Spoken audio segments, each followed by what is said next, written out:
Assalamualaikum warahmatullahi wabarakatuh, para pencari ilmu, sahabat para pencari ilmu. Pada kesempatan ini, insya Allah saya akan membahas materi atau sedikit share tentang materi imunopatogenesis pada penyakit tuberkulosis. Baiklah, pada kesempatan ini izinkan saya untuk memperkenalkan diri. Jadi nama saya Yaumil Fahmi Tanjung Bulu, biasa dipanggil Evi ataupun Yaumil. Saat ini saya merupakan pegawai negeri sipil di bawah Kementerian Kesehatan yang diamanahkan untuk menjadi tenaga dosen sekaligus peneliti yang ditempatkan bekerja di Politeknik atau di kampus Politeknik Kesehatan Kementerian Kesehatan Makassar. Dan saat ini atau background pendidikan saya, yaitu saya merupakan medical laboratory teknologi atau teknologi laboratorium medis.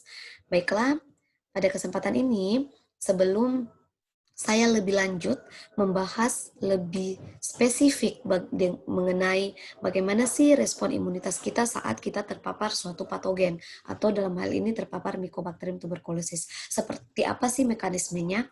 Sebelum saya membahas lebih detail masalah itu, tentunya kita harus paham dulu nih bagaimana uh, komponen, bagaimana morfologi, bagaimana karakteristik dari si Mycobacterium tuberculosis ini yang nanti sifatnya sebagai antigen atau patogen yang akan diberikan respon oleh imunitas kita. Kita harus kenali dulu nih bakterinya, baru kita bisa paham mekanisme sistem imun kita dalam melawan bakteri ini.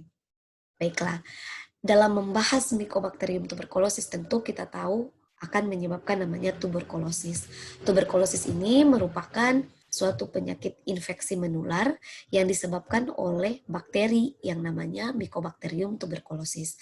Nah, Mycobacterium tuberculosis itu seperti apa sih? Saya izin untuk sedikit menggunakan pen agar mempermudah dalam saya menjelaskan. Baiklah, jadi seperti apa sih Mycobacterium tuberculosis ini? Jadi Mycobacterium tuberculosis ini dia masuk dalam famili Mycobacteriaceae dan genus Mycobacterium. Sebenarnya untuk spesies dari Mycobacterium ini itu banyak ya.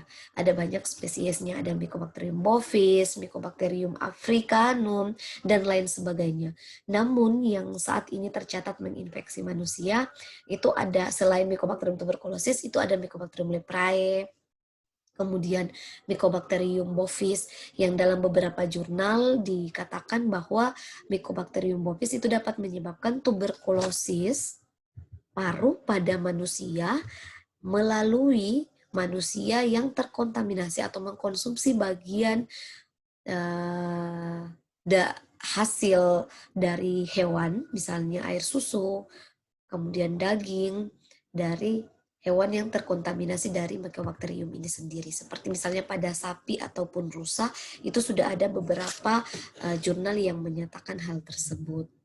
Nah, seperti apa sih sebenarnya komponen, struktur, ataupun morfologi dan karakteristik dari si Mycobacterium tuberculosis ini, sehingga dia memberikan respon imun kita itu bekerja ekstra dalam melawan si Mycobacterium tuberculosis. Beda dengan bakteri-bakteri lain seperti E. coli, kemudian Staphylococcus, itu mekanismenya tubuh kita atau imunitas kita itu tidak ekstra sekali dalam melawannya.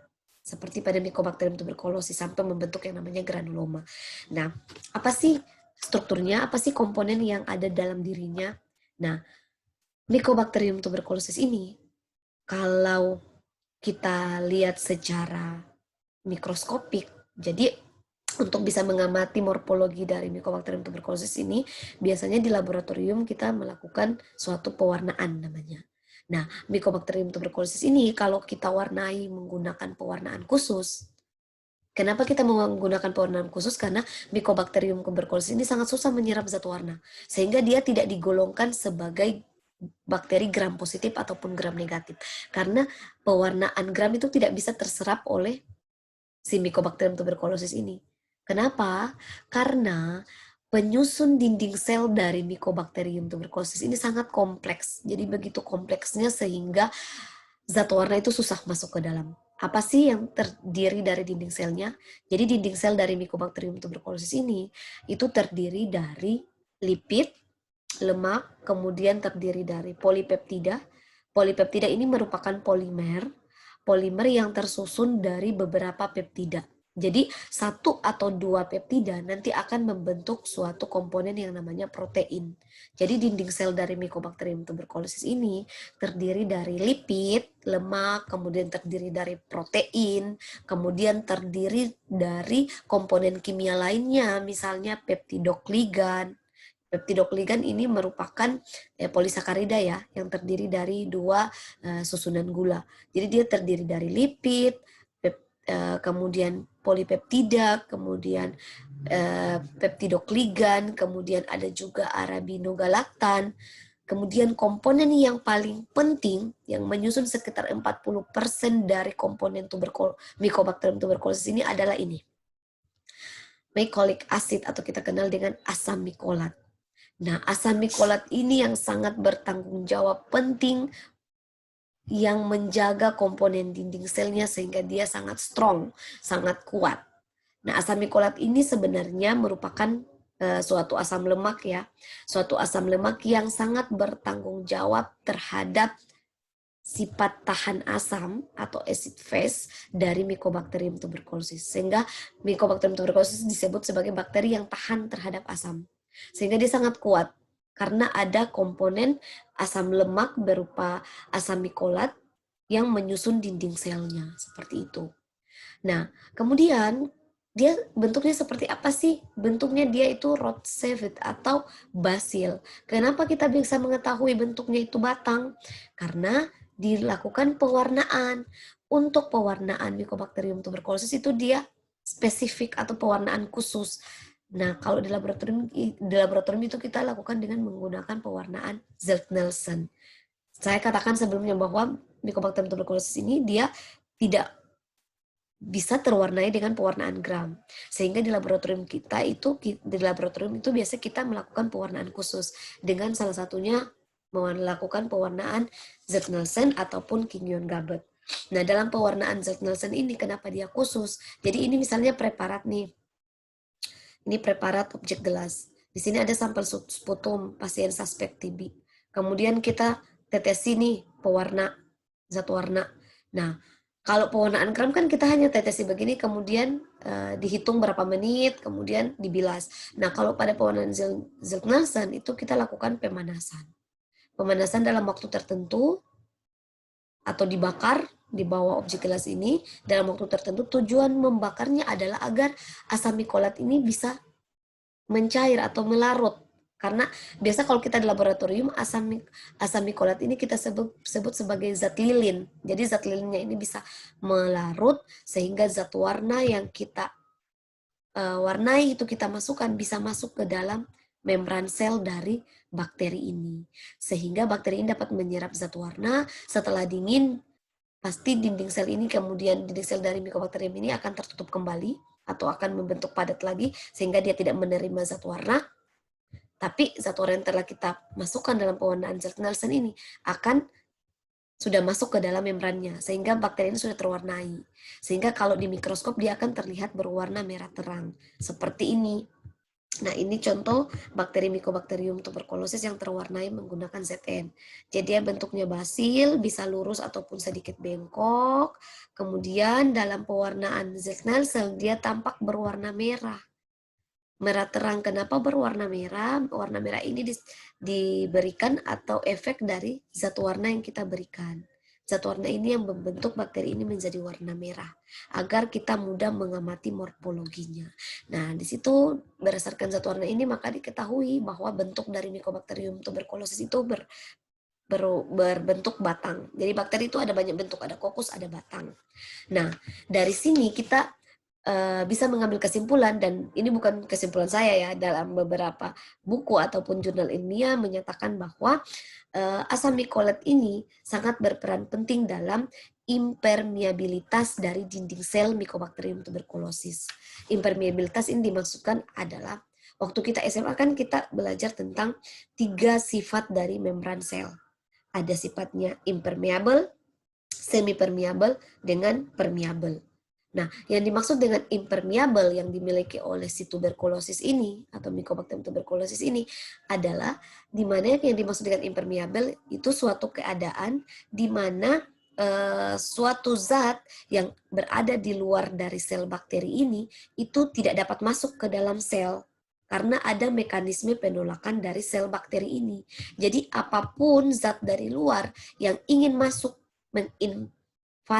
si virus, si bakteri ini itu tidak bisa masuk karena ada penolakan dari luar dengan membentuk impermeabilitas dinding sel. Itu diperankan oleh ini, si mycoid acid ini. Sehingga bakteri tuberkulosis ini sangat kuat karena apapun mekanisme zat molekul dari luar yang ingin merusak dinding selnya itu diblokade oleh mycoid acid. Walaupun bakteri ini tidak punya kapsul ataupun spora, tidak membentuk kapsul atau spora, tapi dia sangat kuat dengan asam mycolat yang dia punya. Sehingga zat dari luar yang dianggap akan merusak si bakteri ini itu dia akan tolak. Jadi tidak bisa masuk. Salah satunya zat warna. Sehingga kita bisa lakukan salah satu untuk bisa memasukkan zat warna adalah dengan mencairkan si asam mycolat ini melalui pemanasan pada pewarnaan Zert-Nielsen ini. Seperti itu. Kemudian si bakteri ini dia sifatnya adalah aerob. Bakteri aerob. Jadi dia sangat membutuhkan oksigen untuk pertumbuhannya. Jadi kalau tidak ada oksigen dia tidak bisa bertumbuh dengan baik. Seperti itu.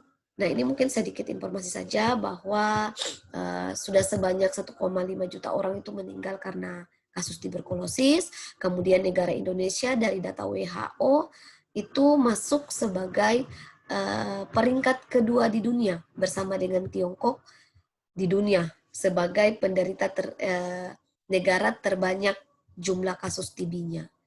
Pertama itu India, kemudian urutan kedua itu Indonesia dengan Tiongkok. Jadi Indonesia sangat luar biasa lah untuk penderita TB, peringkat masuk ke 3 besar peringkat dunia. Nah, kita lanjut. Baiklah, untuk kita memahami, tadi kan kita sudah memahami nih antigennya sifatnya seperti apa, dan tadi dia sangat kuat karena ada asam mycolat. Nah, tentu kita harus tahu dulu lagi bagaimana sih sistem imun. Makanya sebelum kita masuk pada pembahasan yang lebih kompleks lagi mengenai reaksi imun kita atau imunopatogenesis kita terhadap paparan atau pada penderita tuberkulosis, saya ingin sedikit mereview ilmu kita. Saya tahu pasti sudah mahir semua, hanya sedikit ingin mereview kembali ilmu kita mengenai sistem imun atau imunologi dasar, agar pada saat pembahasan pada slide berikutnya menggunakan beberapa istilah, itu kita sudah expert atau sudah mahir kembali, ingat kembali. Kadang manusia itu punya sifat hilap dan pelupa, sehingga saya ingin mereview kembali pengetahuan kita tentang sistem imun itu sendiri. Nah, kalau berbicara tentang sistem imun, berarti berbicara mengenai suatu sistem.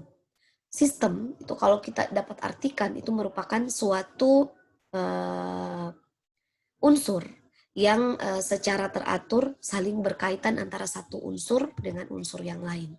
Jadi kalau berbicara tentang sistem imun, berarti kita berbicara tentang bagaimana gabungan dari sel, dari molekul, dari jaringan yang berperan atau memediasi bagaimana pertahanan tubuh kita melawan patogen yang memapar.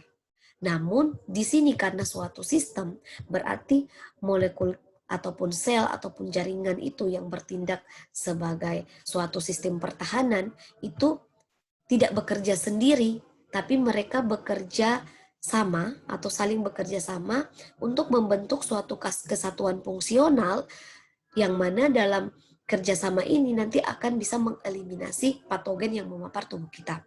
Sehingga antara sistem imun non spesifik dan spesifik itu tidak bekerja secara sendiri-sendiri, namun mereka saling keterkaitan, jadi saling bekerja sama untuk mengeliminasi patogen yang memapar tubuh kita.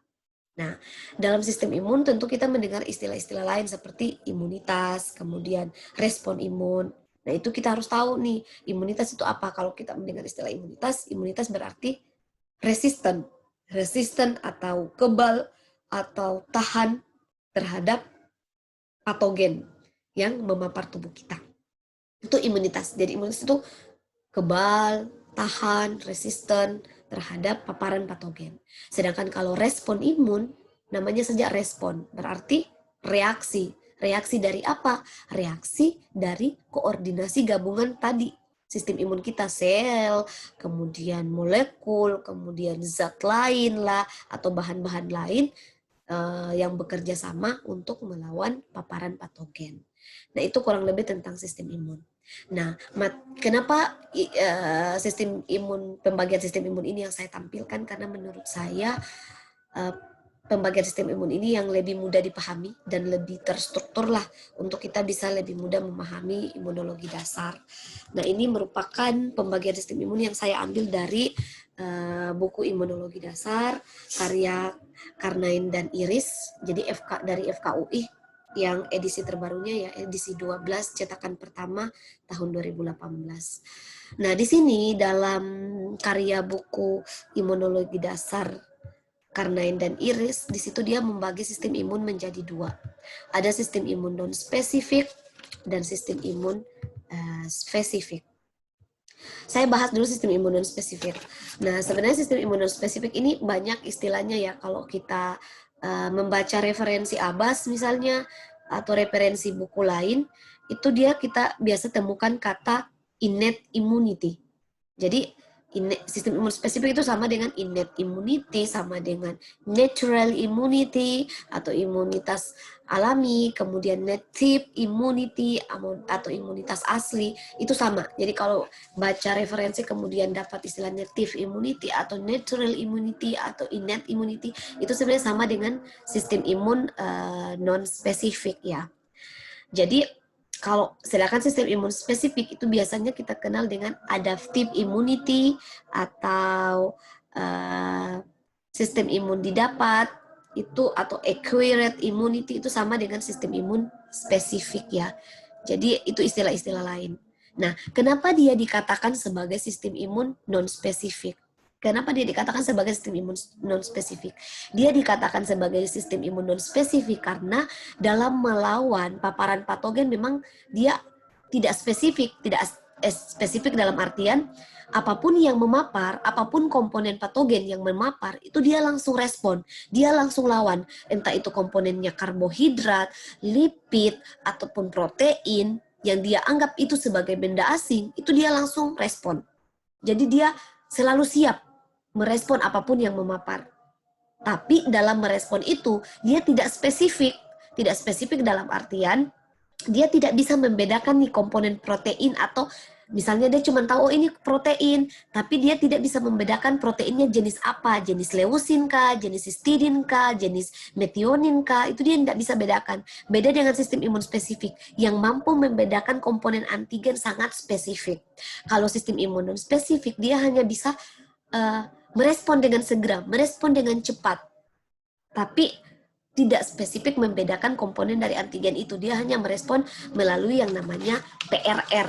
Jadi PRR itu merupakan bagian dari sistem imun yang disebut reseptor dari sistem imun yang kita sebut dengan pattern recognition reseptor atau PRR. PRR ini nanti yang akan mengenal komponen dari mikroorganisme yang biasa kita sebut dengan PAM.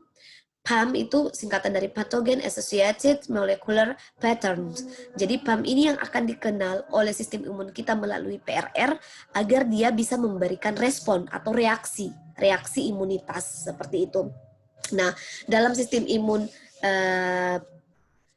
non spesifik, misalnya ini nih mikroorganismenya. Mikroorganisme itu kan punya namanya PAM. PAM, Pattern Associated. Jadi PAM ini yang dipunyai oleh mikroorganisme. Mikroorganisme itu punya PAM. PAM ini yang akan dikenali oleh sistem imun kita yang namanya PRR. Nanti akan kita bahas di slide berikutnya. Nah, PRR ini yang dipunya oleh sistem imun kita untuk mengenali PAM yang dimiliki oleh mikroorganisme. Nah, di sistem imun spesifik, dalam pengenalannya untuk merespon imunitas kita adalah biasanya dari PAM yang dimiliki oleh mikroorganisme, baik itu karbohidrat, peptidogligan misalnya, kemudian peptida atau protein ataupun lipid, tapi dia tidak mampu membedakan spesifik dari karakteristik antigen itu. Jadi apapun yang memapar dia langsung respon. Jadi responnya itu sangat cepat. Itu kelebihannya, dia merespon 0 sampai 12 jam, sangat cepat sekali dalam respon, tidak perlu pengenalan terlebih dahulu atau tidak perlu disajikan nih seperti sistem imun spesifik kan harus disajikan dulu nih sama antigen presenting cell, molekul mikroorganisme itu baru dia berespon. Kalau antigen non spesifik apapun saja yang memapar, misalnya saya kasih contoh, debu. Debu kita hirup, kita serta-merta mekanisme tubuh kita akan bersin. Apapun yang dianggap benda asing masuk ke dalam sistem saluran napas kita, kita batuk, kita bersin. Itu merupakan imunitas non spesifik, seketika memberikan respon seperti itu. Namun kelemahan dari sistem imun non spesifik ini, dia tidak spesifik. Dia tidak bisa membentuk memori sel. Beda dengan sistem imun spesifik. Nah, kalau sistem imun spesifik itu apa? Sistem imun spesifik ini biasa kita kenal dengan adaptive immunity. Kemudian acquired immunity atau sistem imun bawaan. Kenapa dia disebut sistem imun spesifik? Karena dia dalam mengenal suatu patogen atau suatu mikroorganisme yang memapar tubuh, dia itu sangat spesifik, sangat teliti. Bahkan antibodi yang dihasilkan itu sampai antibodi monoklonal, antibodi yang spesifik dalam mendeteksi si mikroorganisme. Saya kasih contoh seperti ini. Saya menggambar menggunakan pen yang lebih kecil ya. Mohon maaf. Saya kasih contoh seperti ini supaya lebih mudah. Nah, misalnya ini nih mikroorganisme. Kita ketahui bahwa antigen kan pada permukaan sel itu bervariasi ya. Ada yang memiliki berbagai macam antigen. Misalnya ini antigen X, ini antigen Y, ini antigen Z, ini antigen X. Ini satu antigen misalnya punya berbagai macam molekul proteinnya. Nah, ini antigen Z. Susah juga ya gambar-gambar begini. Oke. Nah, ini misalnya antigen dia dalam satu antigen tuh punya, misalnya ini Mycobacterium tuberculosis nih. Dalam tubuhnya dia punya antigen, permukaan selnya itu punya antigen X, kemudian antigen Y, antigen Z. Nah, kalau sistem imun spesifik ini dia hanya bisa mengetahui ini antigen secara keseluruhan, secara total proteinnya, tapi tanpa bisa membedakan atau membentuk imunitas spesifik untuk setiap molekul ininya. Misalnya ini ada antigen X, antigen Y, antigen Z, dia tidak melihat ini, dia hanya melihat secara keseluruhan atau general dari mikroorganisme ini. Sedangkan kalau sistem imun spesifik itu dia bisa membentuk imunitas spesifik terhadap antigen X-nya, antigen Y-nya, antigen Z-nya, sehingga itu yang bisa dikembangkan menjadi salah satu in vitro diagnostik, misalnya pada rapid test kalau kita di lab menggunakan antibodi monoklonal spesifik terhadap mikroorganisme ini. Misalnya yang digunakan adalah antibodi monoklonal terhadap antigen X, itu akan terbentuk antibodi terhadap antigen X, antibodi terhadap antigen Y, antibodi terhadap antigen Z, sehingga dia sangat spesifik. Jadi dalam mengeksekusi itu dia tepat, sangat tepat karena sangat spesifik terhadap mikroorganisme itu. Seperti itu. Dan kenapa dia dikatakan spesifik? Karena dalam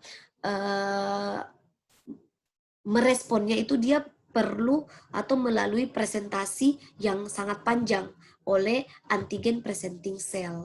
Di sini diperankan oleh sel dendritik ataupun makrofag, nanti akan kita bahas. Kemudian dia dikatakan acquired itu atau imunitas didapat karena dalam merespon itu dia diperlukan pajanan dulu sebelumnya atau pengenalan dulu baru dia bisa terbentuk. Beda dengan sistem imun non spesifik yang disebut sebagai sistem imun innate immunity atau sistem imun bawaan atau disebut sebagai natural immunity atau sistem imun alamiah di mana sudah terbentuk, dikatakan bawaan. Berarti sudah terbentuk sejak lahir. Misalnya kita sejak lahir sudah ada kulit nih. Sejak lahir kan secara umum manusia terlahir sudah punya kulit sebagai sistem pertahanan barrier atau utama pertahanan awalnya. Sedangkan kalau sistem imun spesifik, misalnya manusia terlahir itu tidak langsung ada antibodinya. Bolehlah antibodi yang diwarisi oleh ibu ataupun yang dimasukkan secara invasi, seperti vaksin yang bentuk pasif itu akan ada antibodi. Tapi kalau secara umum misalnya sejak lahir sudah ada antibodi terhadap Mycobacterium tuberculosis yang tanpa ada paparan misalnya atau pemberian dari ibu begitu, kita langsung ada itu enggak. Kita harus didapat dulu nih, makanya disebut dia acquired immunity. Harus didapat melalui pajanan dulu nih, baru terbentuk memory cell. Nah, namun kelebihan dari sistem imun spesifik walaupun dia soul respon, jadi dia itu responnya sangat lambat, tapi dia bisa membentuk memory cell. Namun apabila terjadi pajanan kedua kali, pajanan berikutnya dengan bakteri yang sama, dia responnya itu lebih baik atau lebih cepat daripada respon yang pertama. Kalau respon pertama terinfeksi atau infeksi primer itu dia biasanya agak lama, kurang lebih 1 hari responnya. Kalau ini kan 0 sampai 12 jam. Kalau ini kurang lebih 1 hari. Baru dia membentuk suatu mekanisme pertahanan spesifik. Oke. Itu perbedaan non spesifik dan spesifik. Kita masuk ke pembagiannya. Nah, untuk sistem imun non spesifik itu dia terbagi atas 3 untuk mudah kita mengingat. Sebenarnya pembagian ini untuk mudah kita mengingat. Ada fisik, kemudian ada larut, kemudian ada seluler. Yang disebut dengan fisik ini adalah sistem pertahanan innate atau sistem pertahanan imun non spesifik yang komponennya itu lebih besar. Jadi physical barrier, dia pertahanan benteng pertama sebelum masuk ke dalam sel kita, seperti itu. Jadi dia molekul pertahanan pertama yang membentengi tubuh kita. Itu yang disebut dengan fisik. Nah, fisik ini ada kulit, ada selaput lendir atau mukosa, ada silia, batuk bersin. Tentu ini sudah jelas.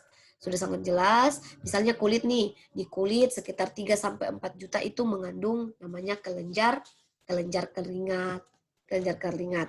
Kita tahu dalam keringat itu punya enzim, punya lisosim, punya enzim, punya molekul-molekul yang dapat mendenaturasi dinding sel dari mikroorganisme. Sehingga dari kulit misalnya ada terpapar nih antigen, kita respon gatal, menggaruk itu salah satu mekanisme mengeliminasi jumlah mikroorganisme dari kulit kita yang akan menginvasi masuk ke dalam tubuh seperti itu atau masuk ke dalam sel. Di kulit itu kita punya keringat itu ada enzim yang bisa melisiskan dinding sel bakteri. Jadi itu pertahanan fisik secara luar. Dia pertahanan pertama, barrier. Kemudian setelah fisik kita akan dapat mukosa atau selaput lendir yang nanti hasil akhirnya dapat menghasilkan lendir yang dapat mengakumulasi mikroorganisme dari lendir itu ataupun mempunyai zat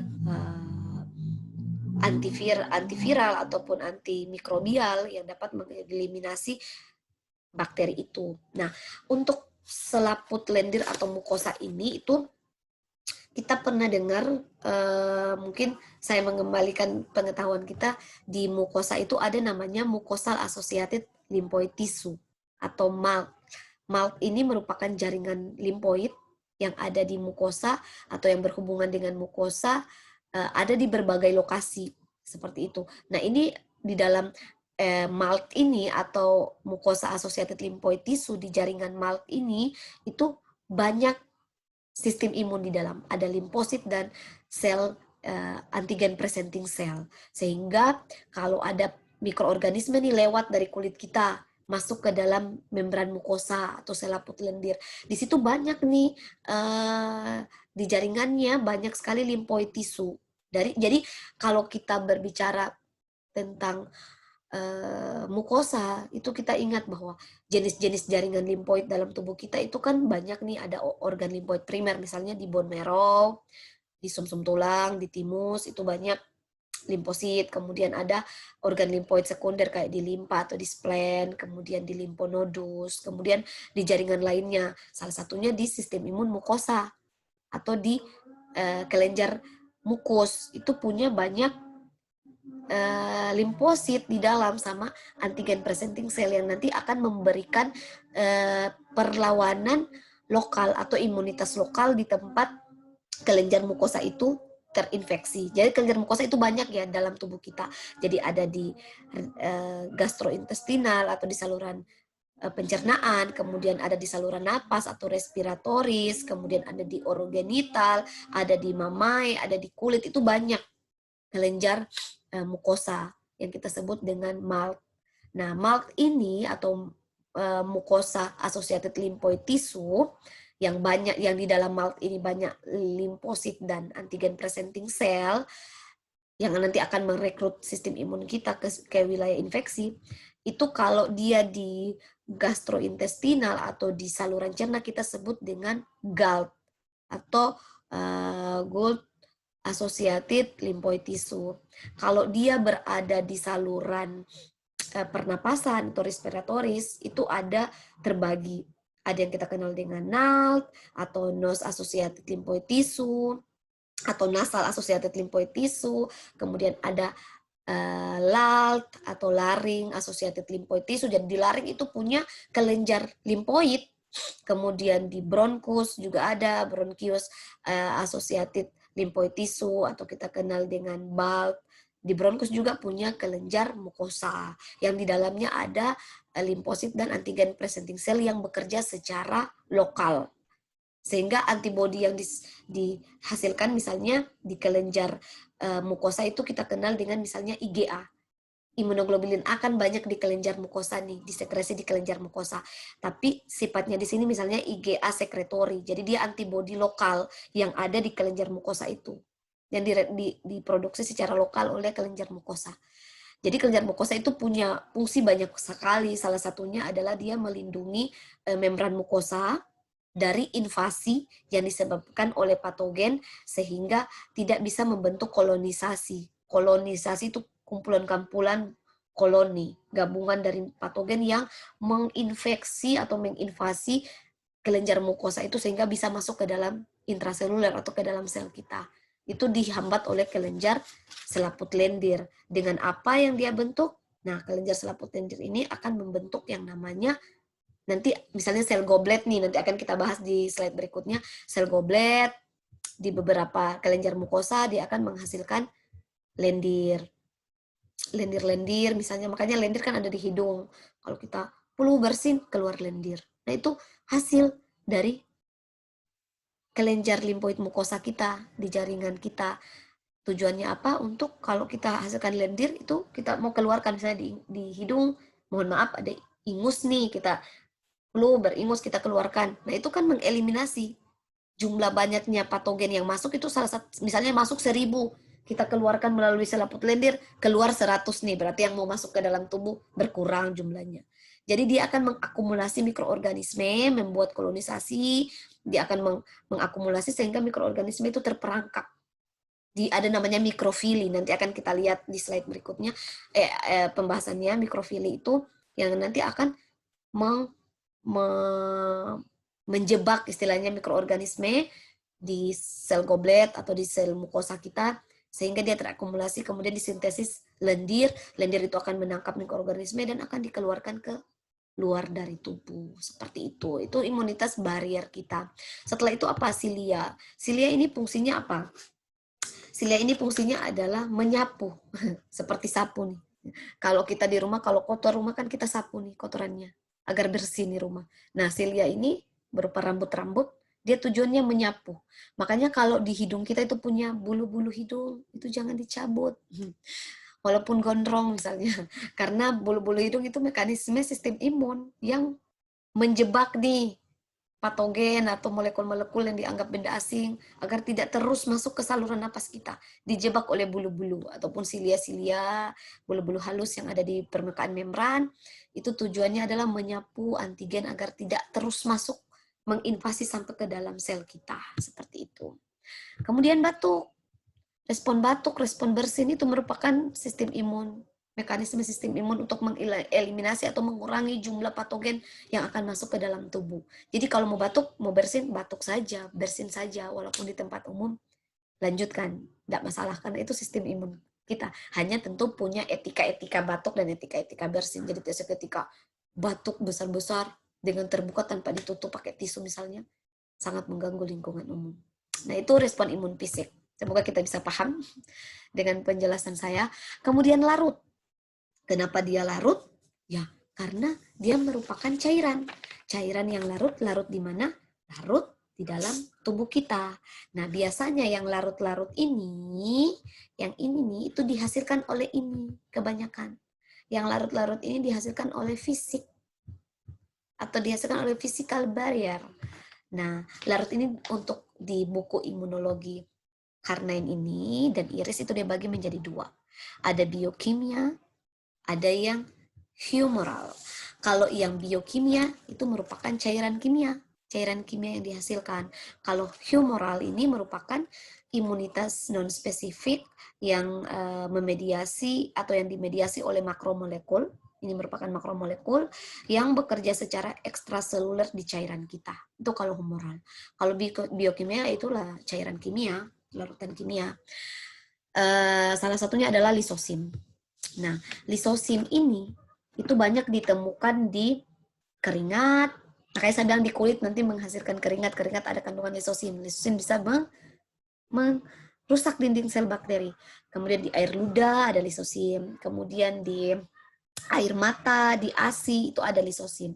Nah, lisosim ini fungsinya seperti apa sih dalam mengeliminasi mikroorganisme atau patogen yang masuk ke tubuh? Jadi lisosim ini, silosisom ini, dia itu enzim yang dapat memutuskan ikatan dari peptidoglycan. Kita tahu bahwa komponen mikroorganisme itu salah satunya Mycobacterium tuberculosis itu ada peptidoglycan. Jadi enzim lisosim ini dia bisa memutuskan ikatan peptidoglycan sehingga bisa merusak dinding sel bakteri. Misalnya pada gram positif itu banyak dinding selnya peptidoglycan itu bisa dirusak oleh lisosim ini sehingga dinding selnya rusak, terjadi lisis bakteri, hancur nih bakterinya. Karena rusak dinding sel maka cairan secara ekstraseluler akan masuk ke dalam intraseluler si bakteri atau si patogen ini sehingga mengganggu mekanisme metabolisnya bakteri ini atau mikroorganisme atau patogen ini akan hancur atau rusak karena cairan dari ekstraseluler akan masuk ke dalam selnya sehingga dia terjadi kerusakan. Itu fungsi lisosim. Kemudian sekresi sebaceus. Sebaceus ini merupakan kelenjar minyak ya, kelenjar sebaceus. Jadi dia biasanya merupakan jenis holokrin. Biasanya kelenjar sebaceus ini bekerja sama dengan kelenjar keringat yang terdapat di bawah kulit untuk mengeluarkan, dia ini fungsinya mengeluarkan minyak ya, atau kita sebut dengan sebum. Biasanya bekerja sama dengan kelenjar keringat yang nantinya itu bersifat asam biasanya. Sifat asam sehingga dia dapat mendenaturasi kandungan protein ataupun kandungan-kandungan peptida yang ada pada mikroorganisme sehingga dapat terjadi lisis sel atau denaturasi dinding sel dari bakteri. Selain itu, kelenjar minyak atau sebum ini dapat mengakumulasi mikroorganisme yang ada pada permukaan. Misalnya kita kasih contoh, kalau kita lama ndak keramas nih, biasanya rambut kita itu berminyak kan? Berminyak. Karena memang kelenjar sebaceous itu ada di bawah rambut-rambut lapisan kulit. Di bawah kulit ada rambut-rambut itu ada kelenjar sebaceous di situ. Nah, dia akan mensekresi minyak atau sebum. Makanya kalau kita lama ndak keramas nih, rambut kita akan berminyak. Itu salah satu mekanisme imun memberi informasi kepada hostess-nya nih, kepada tuannya bahwa keramas dong, ini sudah berminyak kepalanya, takutnya nanti akan mudah nih jamur menginvasi kulit kepala kita, menginfeksi kulit kepala kita. Makanya ada sekresi minyak, tujuannya adalah mengakumulasi semua mikroorganisme yang ada di rambut-rambut kita untuk dirusak, didenaturasi. Namun kalau kita tidak membersihkan diri ya pasti kalau jumlah banyak, tentu imunitas kita kerja keras, kerja ekstra dan tidak mencukupi. Ibaratnya tentara lah, kalau terorisnya jumlahnya sedikit ya kita bisa lawan, tapi kalau jumlah teroris lebih banyak dari jumlah tentara ya kalah nih tentara kita. Begitu juga sistem imun. Seperti itu, kalau jumlah yang masuk lebih banyak daripada imunitas kita ya pasti imunitas kita kalah. Seperti itu. Kemudian asam lambung atau HCl, hidrogen klorida. Itu dia bisa bersifat asam nih, hampir sama sih. Sifat asam ini bisa merusak dinding sel bakteri. Tapi berbeda dengan basil tahan asam, si Mycobacterium tuberculosis ini. Karena dia basil tahan asam, dia tahan terhadap asam. Maka kalau ini dia tidak mempan. Kemudian laktoferin dan asam neuraminik. Laktoferin ini protein ya. Protein yang dalam jumlah tinggi itu terdapat pada air susu, kemudian pada kolostrum, yang nantinya laktoferin ini dia dapat berikatan dengan transferin di serum untuk mengikat besi. Jadi kita tahu bahwa besi itu merupakan metabolit esensial yang diperlukan untuk pertumbuhan mikroorganisme. Jadi kalau banyak besi yang diikat, itu akan mengurangi makanan dari si bakteri ini, sehingga mengganggu pertumbuhannya. Kemudian laktoferin juga ini dapat bersifat merusak dinding sel bakteri ya, sehingga terjadi kebocoran sitoplasma. Sedangkan asam neuraminik ini banyak didapat di ASI, fungsinya sebagai antibakterial, seperti itu.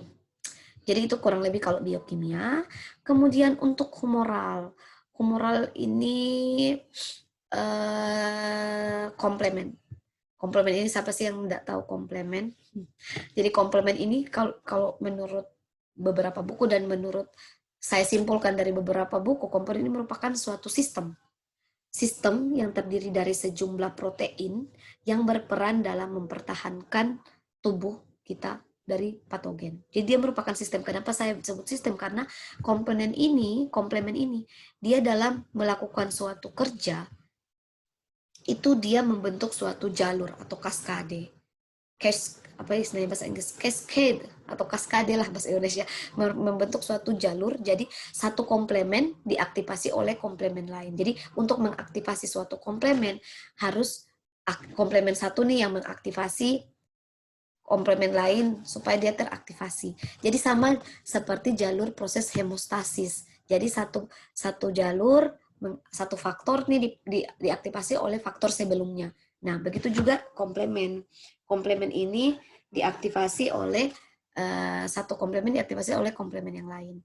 Nah, biasanya jalur-jalur aktivasi komplemen itu kita kenal ada jalur klasik, kemudian ada jalur alternatif, kemudian ada jalur lektin.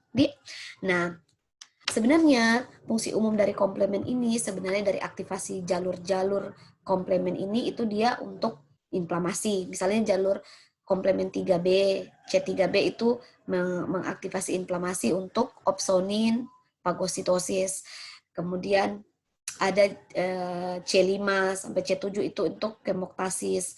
Jadi intinya fungsi dari komplemen ini dia bisa membentuk inflamasi, kemudian bisa membentuk kemotaksis untuk menggerakkan sel efektor menuju ke tempat infeksi. Kemudian dia juga sebagai opsonin di sini dalam artian mengikat suatu protein atau antigen sehingga mempermudah proses fagositosis. Kemudian selain opsonin itu kan dia mengikat dulu nih, menetralkan si antigen, kemudian dia mengeluarkan suatu sitokin untuk memanggil sel efektor mengfagosit si mikroorganisme ini. Kemudian, nah, komplemen itu dia juga bisa melisiskan sel dengan membentuk MAC namanya, McET kompleks. McET kompleks ini akan menyebabkan membran sel, dia akan membuat membran sel bakteri nih, misalnya contoh nih, ini bakteri nih. Nanti ujung hasil akhir dari kerja komplemen 1 sampai komplemen C89 adalah dia akan membentuk lubang di dinding sel.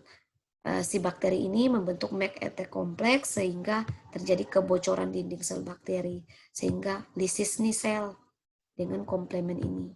Gitu loh. Komplemen ini dapat menyebabkan si sel ini lisis dengan membentuk McET kompleks. Seperti itu. Nah, intinya komplemen itu punya fungsi inflamasi, opsonin, kemotaksis, dan lisis sel. Kemudian ada namanya APP, akut phase protein atau protein fase akut. Nah, protein fase akut ini biasanya contohnya CRP ya, reaktif protein CRP. Fungsinya sebenarnya kalau protein fase akut ini adalah untuk membentuk opsonin.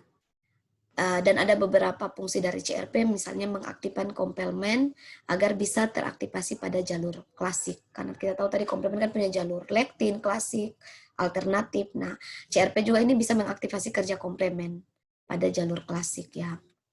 Kemudian setelah itu ada mediator asal lipid atau MAL. Mediator asal lipid ini fungsinya sebenarnya banyak pada memediasi dari degradasi sel patogen. Seperti itu.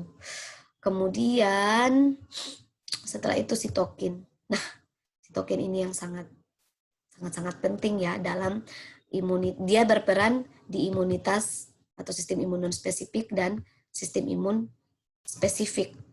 Sitokin ini itu sebenarnya dia protein ya. Protein yang mengatur, sitokin ini merupakan protein yang mengatur interaksi antar sel. Jadi dia mengatur interaksi antar sel dan memacu reaksi sistem imun kita. Jadi dia yang mengatur interaksi antar sel sehingga memacu kerja imunitas kita.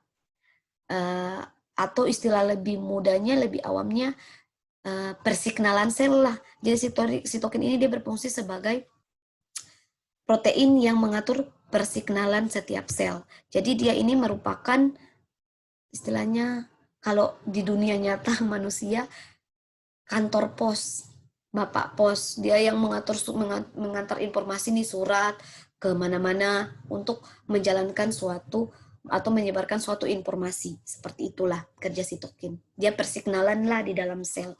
Nah, fungsinya itu kita kenal biasanya ada 3 ya. Kurang lebih, semoga itu. 3 aja, belum ada perkembangannya. Setahu saya ada 3, dalam buku ini juga ada 3.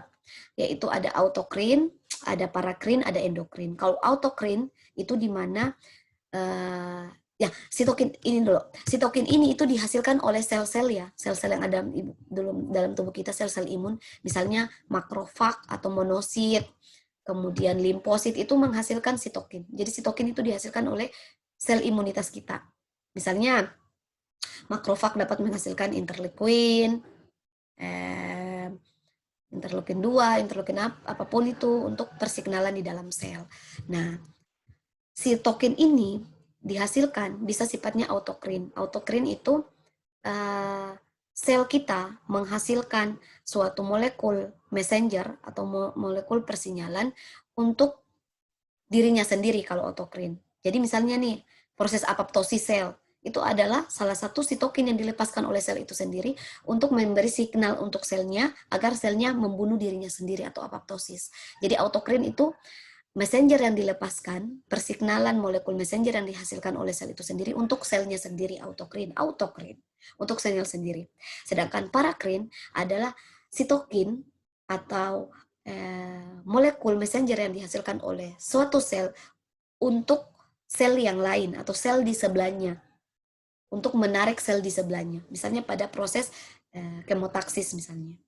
Kemudian kalau endokrin itu adalah sitokin atau molekul messenger yang dihasilkan oleh suatu sel untuk yang lebih jauh begitu, melalui pembuluh darah disampaikan ke jaringan lain.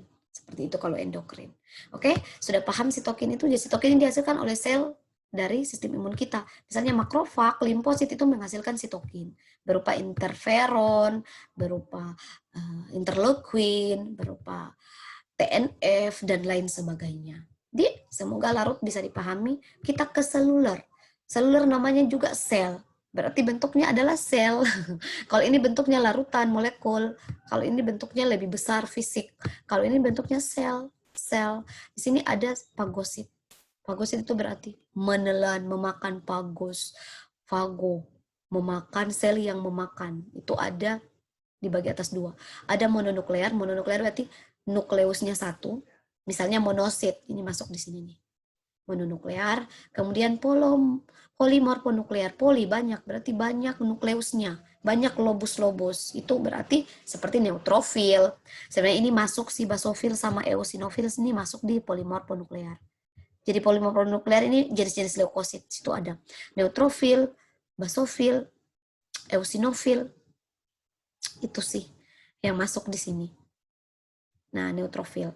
Nah, kenapa basofil sama eosinofil dikasih sendiri? Karena memang dia punya fungsi spesialis ya, selain neutrofil. Karena kalau neutrofil kan dia umum nih.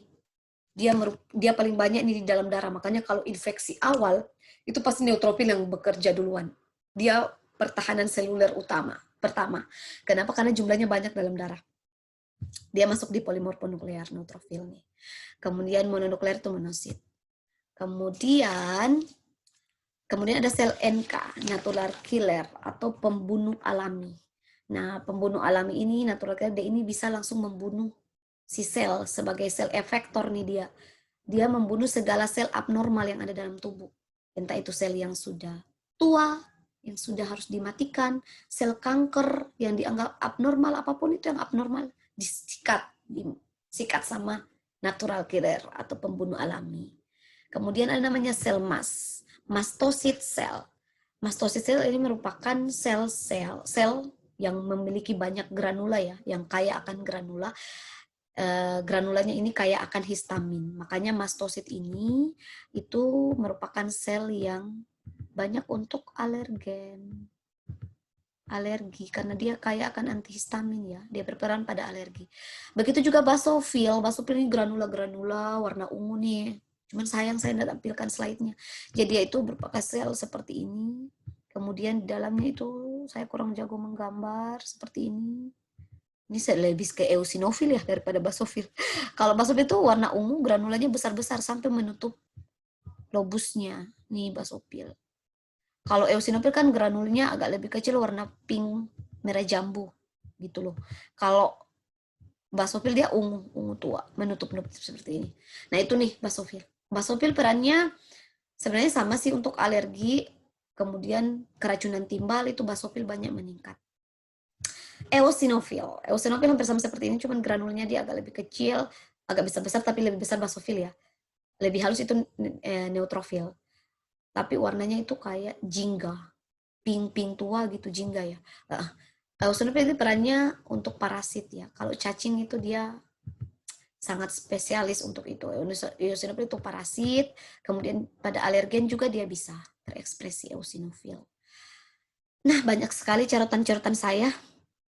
Kemudian sel dendritik. Nah, sel dendritik atau dendritic cell ini sangat berperan penting. Nah, sel dendritik ini dia merupakan monosit ya. Sebenarnya monosit yang terdiferensiasi atau terstimulasi, berdiferensiasi yang distimulasi oleh biasa granula monosit koloni stimulasi faktor atau GM CSF dan interleukin 4.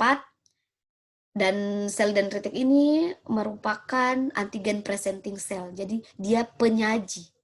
Dia yang menyajikan antigen pada imunitas spesifik. Dan dia ini antigen presenting cell yang profesional. Karena kalau kita tahu antigen presenting cell kan banyak. Ada sel B, ada makrofag, itu antigen presenting cell. Tapi kurang profesional. Yang tugasnya untuk mempresentasikan sel saja itu sel dendritik. Jadi makanya dia disebut sebagai antigen presenting cell profesional. Seperti itu.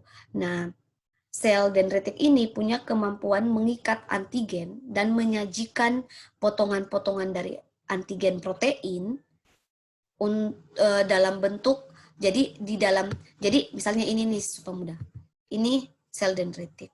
Sel dendritik itu dia punya kemampuan menyajikan antigen yang dia telah potong-potong nih melalui permukaan selnya yang dia ikatkan di permukaan namanya major histocompatibility complex atau MHC ya. Nah, MHC ini sebenarnya kalau MHC kelas 1 hampir semua MHC susah sekali ya. Aduh. MHC kelas 1. Jadi semua sel berinti itu bisa mengekspresikan MHC kelas 1. Nah, MHC kelas 1 ini yang akan dikenali oleh limfosita kita. Kalau MHC kelas 1 akan dikenali oleh namanya CD klaster diferensiasi 8 atau CD8. Aduh, susah sekali gambarnya. Nah, sel dendritik ini dapat mengekspresikan MHC kelas 1 untuk mengekspresikan potongan-potongan patogennya. Nah, dia juga bisa mengekspresikan MHC kelas 2. MHC kelas 2 ini major histocompatibility complex 2 atau kelas 2.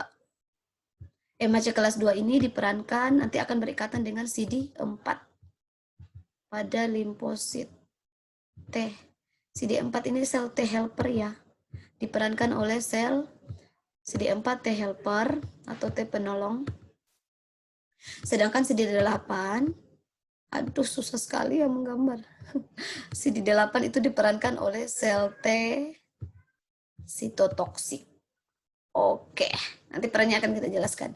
Jadi, semua sel berinti dapat mengekspresikan MHC kelas 1. Jadi, semua sel berinti itu dapat memanggil sel T sitotoksik yang diperankan oleh klaster diferensiasi 8.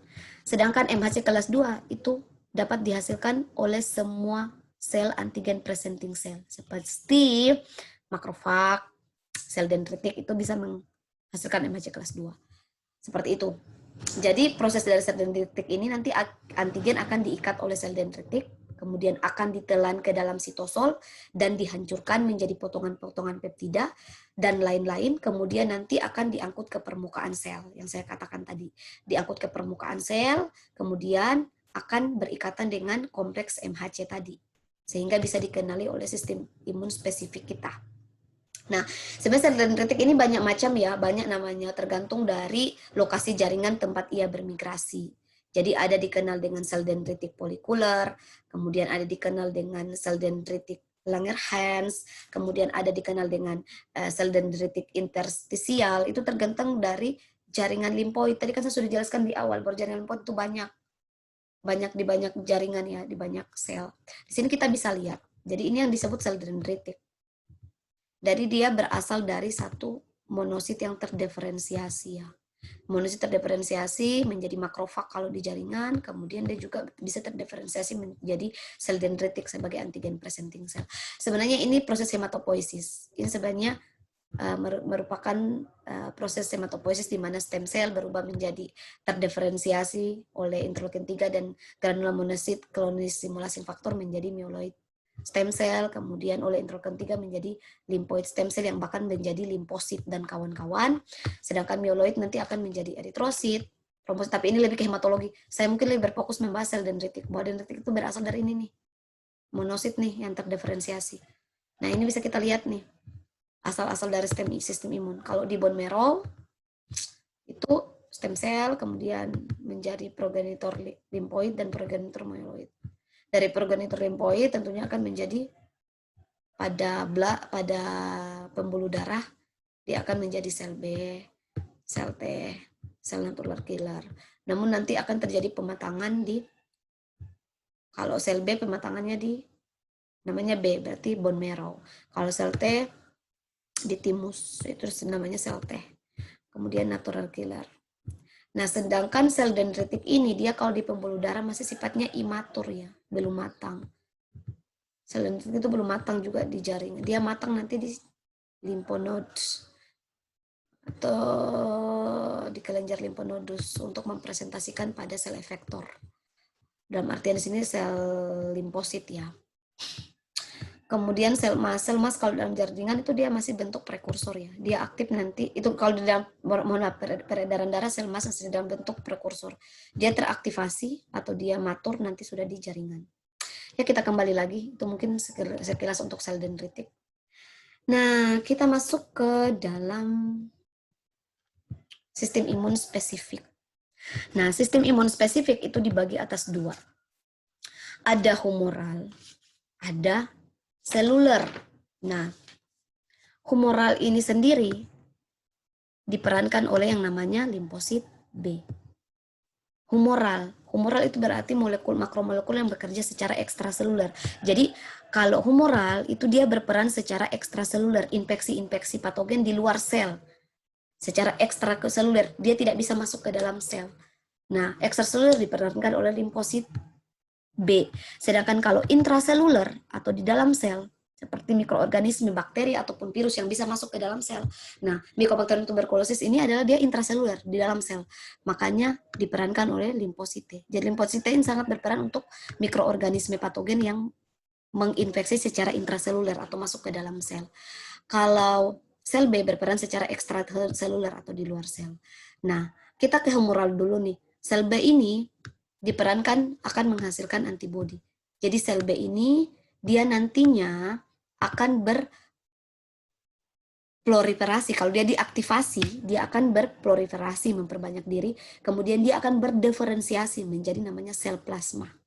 Sel plasma ini akan berdiferensiasi menghasilkan namanya imunoglobulin. Nah, imunoglobulin ini yang disebut dengan antibodi. Jadi kalau ini monosit dan itu bukan antibodi ya. Antibodi itu imunoglobulin. Itu terbagi atas ini. IgA, IgG, IgM, IgE, IgD. Ini yang disebut dengan antibodi. Jadi antibodi dihasilkan oleh sel B dalam proses diferensiasinya. Nah, sel B yang masih naif itu di permukaan sel B ini dia mempunyai reseptor yang namanya IgM. Makanya IgM ini merupakan antibodi fase akut karena pada permukaan reseptor sel B itu ada IgM dan IgD. Nanti akan kita lihat. Ini yang masih naif atau yang sudah matang, sel B yang matang itu, yang naif sel B, itu pada permukaan sel itu mengekspresikan reseptor IgM dan IgD. Sehingga IgM ini dan IgD merupakan protein fase akut ya. Sedangkan IgG ini dan IgA dan IgD dan IgM, mohon maaf, ini merupakan switch. Jadi terswitching nih, IgM ini terswitch tergantung dari molekul antigennya itu apa. Baru dia terswitch menjadi IgG, menjadi IgA, menjadi IgE. IgA ini biasanya berperan di mukosa, seperti saya jelaskan sebelumnya. Sedangkan IgE ini biasa berperan untuk alergen, karena dia selalu berikatan dengan sel mastosit dan basofil. Jadi pada permukaan mastosit dan basofil itu selalu berikatan dengan imunoglobulin E. Sehingga imunoglobulin E ini kalau meningkat indikasi adanya alergi. Jadi untuk terswitchnya IgM menjadi IgG atau IgA atau IgE itu tergantung dari patogennya. Seperti itu. Jadi yang pertama adalah kenapa IgM fase akut? Orang bertanya kenapa IgM dulu nih yang meningkat di antibodi pada infeksi 7 hari, infeksi awal nanti 14 hari baru IgG. Karena IgM adalah reseptor permukaan pada sel B yang matur. Sebelum dia berubah terswitch menjadi ini, itu IgM di permukaannya. Itu kita bisa lihat di sini. Ini nih. Jadi pada permukaan naif sel, jadi ini misalnya limfosit B nih. Ini limfosit T. Nah, ini limfosit B yang masih naif. Yang naif itu masih polos, istilahnya dia belum terkenalkan oleh antigen. Dia masih murni belum terkenalkan oleh antigen. Itu yang disebut dengan naif sel.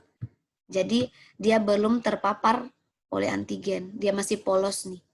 Nah, di permukaan reseptor dari naif sel B itu ada namanya B sel reseptor atau reseptor sel B. B sel reseptor dari limfosit B adalah ini. IgM dan IgG ini. Makanya IgM dan IgM ini merupakan indikator antibodi akut ya, karena dia memang yang pertama ada di permukaan B cell reseptor. Dia nanti yang berikatan atau recognition dengan antigen. Jadi saat antigen berikatan atau recognition dengan reseptor pada sel B yang naif, sel B ini akan teraktivasi. Dia akan teraktivasi untuk berproliferasi. Jadi harus tahu apa bedanya proliferasi dan diferensiasi ya. Kalau proliferasi itu berarti proliferasi, memperbanyak diri, bereplikasi. Tapi dia memperbanyak diri dalam bentuk yang sama. Jadi misalnya limfosit B nih, dia teraktivasi karena berikatan dengan antigen. Maka dia akan memperbanyak diri dengan melepaskan, diaktifasi oleh sitokin-sitokin yang dia hasilkan, dia akan memperbanyak diri. Tapi dalam bentuk yang sama, memperbanyak diri dalam bentuk sel B, sel B, sel B. Itu bedanya dengan diferensiasi. Kalau different, berarti dia dari sel yang sama, dia merubah bentuknya untuk melakukan fungsi tertentu. Jadi, itu bedanya proliferasi dan diferensiasi. Kalau proliferasi kan dia memperbanyak diri atau bereplikasi dalam bentuk yang sama. Misalnya saya nih, Yaumil, memperbanyak diri dalam bentuk Yaumil. Tapi kalau berdiferensiasi, si Yaumil berdiferensiasi misalnya menjadi si B, tapi dari asal dari yaumil menjadi sel B untuk melakukan fungsi tertentu. Jadi untuk bisa melakukan fungsi ini nih saya harus berubah bentuk nih. Power Rangers kali berubah bentuk menjadi Power Rangers kuning misalnya untuk bisa membunuh si penjahat misalnya. Itu diferensiasi. Jadi diferensiasi adalah perubahan bentuk dari misalnya sel B menjadi sel plasma. Ini sel plasma. Jadi sel B akan berdiferensiasi menjadi sel plasma untuk menghasilkan antibodi. Agar antibodi ini dapat menjalankan fungsi tertentu. Untuk menetralisir misalnya antigen, untuk mengaglutinasi antigen, untuk menghindari banyaknya reaksi patogen untuk menyebabkan tubuh kita sakit. Itu kalau diferensiasi. Jadi diferensiasi itu dari sel B menjadi sel plasma, itu diferensiasi untuk menghasilkan antibodi. Nah, selanjutnya selain itu sel B yang telah berproliferasi ini dia juga akan berdiferensiasi membentuk namanya memory cell. Jadi limfosit memory cell tujuannya agar apabila ada paparan berikutnya memory cell ini bisa mengenal antigen itu, jadi dia tidak perlu lagi melalui mekanisme yang terlalu panjang seperti ini. Dia sudah terbentuk spesialis yang telah mengenal paparan antigen ini sebelumnya. Sehingga kalau ini memapar dia sudah tahu, oh sana antigen nih, harus saya hajar langsung menghasilkan antibodi gitu. Jadi kerjanya lebih cepat. Begitu juga dengan sel limfosite. Oke, itu kurang lebih proliferasi dan lain-lain. Semoga bisa dipahami penjelasan saya. Nah, seperti itu. Kemudian sedangkan seluler. Nah, seluler ini diperankan oleh limfosite. Nah, limfosite itu bisa dibagi atas limfosit T helper tergantung dari apa yang dipresentasikan oleh antigen seperti saya jelaskan sebelumnya. Kalau antigen ini mempresentasikan, jadi limfosite itu dia bekerja secara intraseluler. Dia bisa menjadi limfosit T helper, kemudian limfosit sitotoksik. Nah, dia berubah seperti itu tergantung dari apa yang dipresentasikan oleh permukaan antigen presenting sel ini, sel dendritik ataupun makrofag. Misalnya sel dendritik mempresentasikan MHC kelas 2, maka yang akan terbentuk adalah sel T helper. Kenapa? Karena MHC kelas 2 akan berikatan dengan sel atau CD4. CD4 ini akan diperankan oleh T helper atau T pembantu. T helper membantu. Sedangkan kalau diekspresikan di permukaan sel APC, antigen presenting sel itu MHC kelas 1, maka akan teraktivasi atau diikat oleh sel CD8 yang akan diperankan oleh sel T sitotoksik. Ini dia. Sel T sitotoksik. Sel T sitotoksik ini langsung bisa melisiskan sel, langsung bisa menjadi sel efektor, pembunuh. Jadi kalau dia aktif, langsung dia bunuh. Kalau T helper dia tidak bisa membunuh. Sama kayak antibodi. Antibodi yang tidak bisa membunuh ya, dia cuma bisa menetralisir, kemudian menjadi absonin, membantu mengikat antigen, membantu memanggil kemotaksis, tapi tidak bisa membunuh, sama kayak T helper. T helper itu dia tidak bisa membunuh, jadi dia cuma bisa membantu mengaktifasi sel efektor lainnya. Seperti itu fungsi dari T helper. Jadi T helper ini ada banyak macam ya, makanya kita lihat ada T helper 1, T helper 2, T helper 17, T helper regulator, T helper DTH. Ini apa ya? Oke, jadi sel T helper ini dia akan dibagi menjadi secara umum dalam buku, saya ini membahas buku Iris FKUI. Kalau dalam buku FKUI, T helper ini secara umum dibagi atas 4 subset. 4 subset besar, tergantung dari profil ekspresi dari faktor transkripsi yang merangsang dan sitokin yang merangsang T helper ini. Jadi T helper ini bisa kita ibaratkan T helper 0 lah. T helper yang pertama terbentuk saat berikatan dengan MHC kelas 2. T helper ini dia bisa teraktivasi membentuk 4 subset, yaitu T helper 1, T helper 2, T helper 17, dan T helper regulator. Tergantung dari faktor transkripsi yang merangsangnya dan sitokin. Misalnya nih, faktor transkripsi yang merangsang STAT.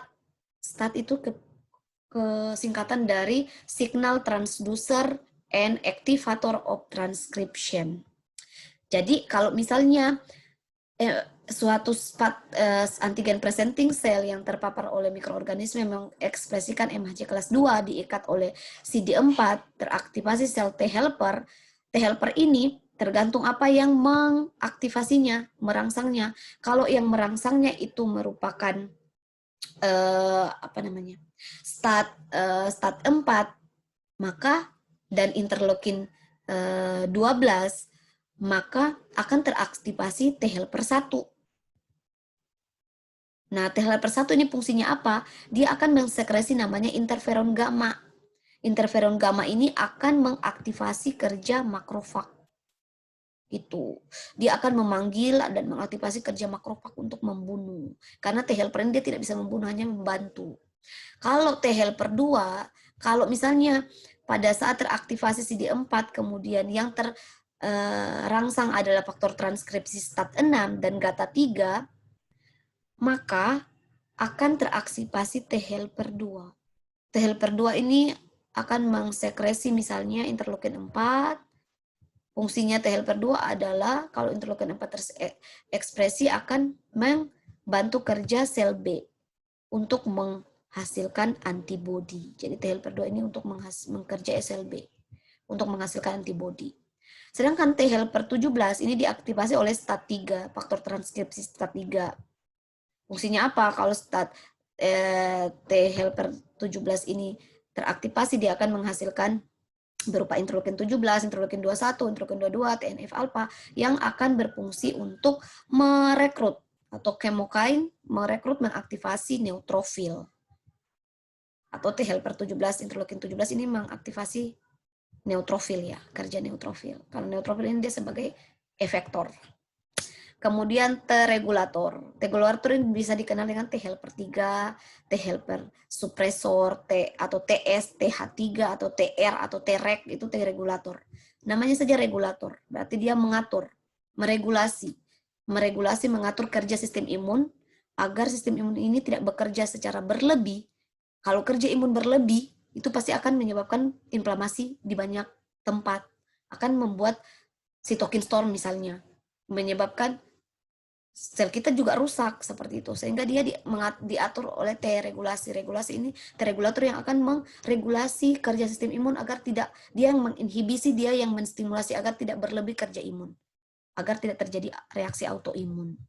Nih, kemudian ada subset baru atau subset lain ya. Sebenarnya subset yang baru ditemukan itu T helper 17 pada 2005.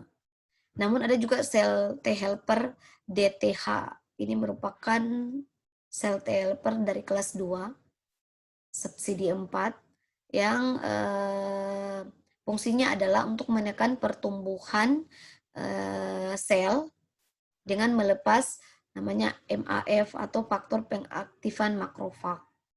Dia ini membantu untuk menekan pertumbuhan sel juga, dan juga dia berfungsi untuk mengaktifkan makrofag. Cuman kerjanya masih dalam penelitian, banyak penelitian. Oke, itu mungkin sistem imun dasar yang bisa saya jelaskan. Kita masuk ke pembahasan kita. Panjang ya, ini baru mau masuk. Jadi kalau berbicara tentang imunopatogenesis dari tuberkulosis, itu terbagi atas kerja dua. Kan saya sudah jelaskan, sistem imun non-spesifik dan kerja sistem imun spesifik. Atau sistem imun innate immunity dan adaptive immunity. Untuk innate immunity, apa saja sih sel yang berperan? Ada makrofag, kemudian ada sel natural killer atau pembunuh alami, ada neutrofil seperti saya jelaskan sebelumnya. Dia masuk ke PMN ya, fagosit PMN. Kemudian ada sel ini nih, sel T gamma delta.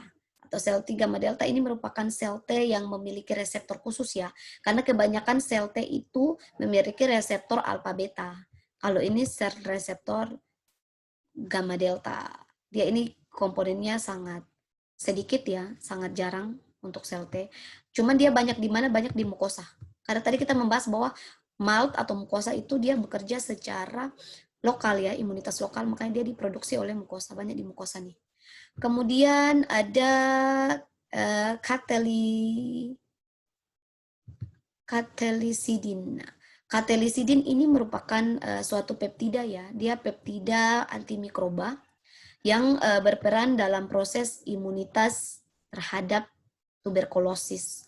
Sebenarnya untuk manusia baru satu golongan yang ditemukan, yaitu katidin leucin leucin 37 atau kita kenal dengan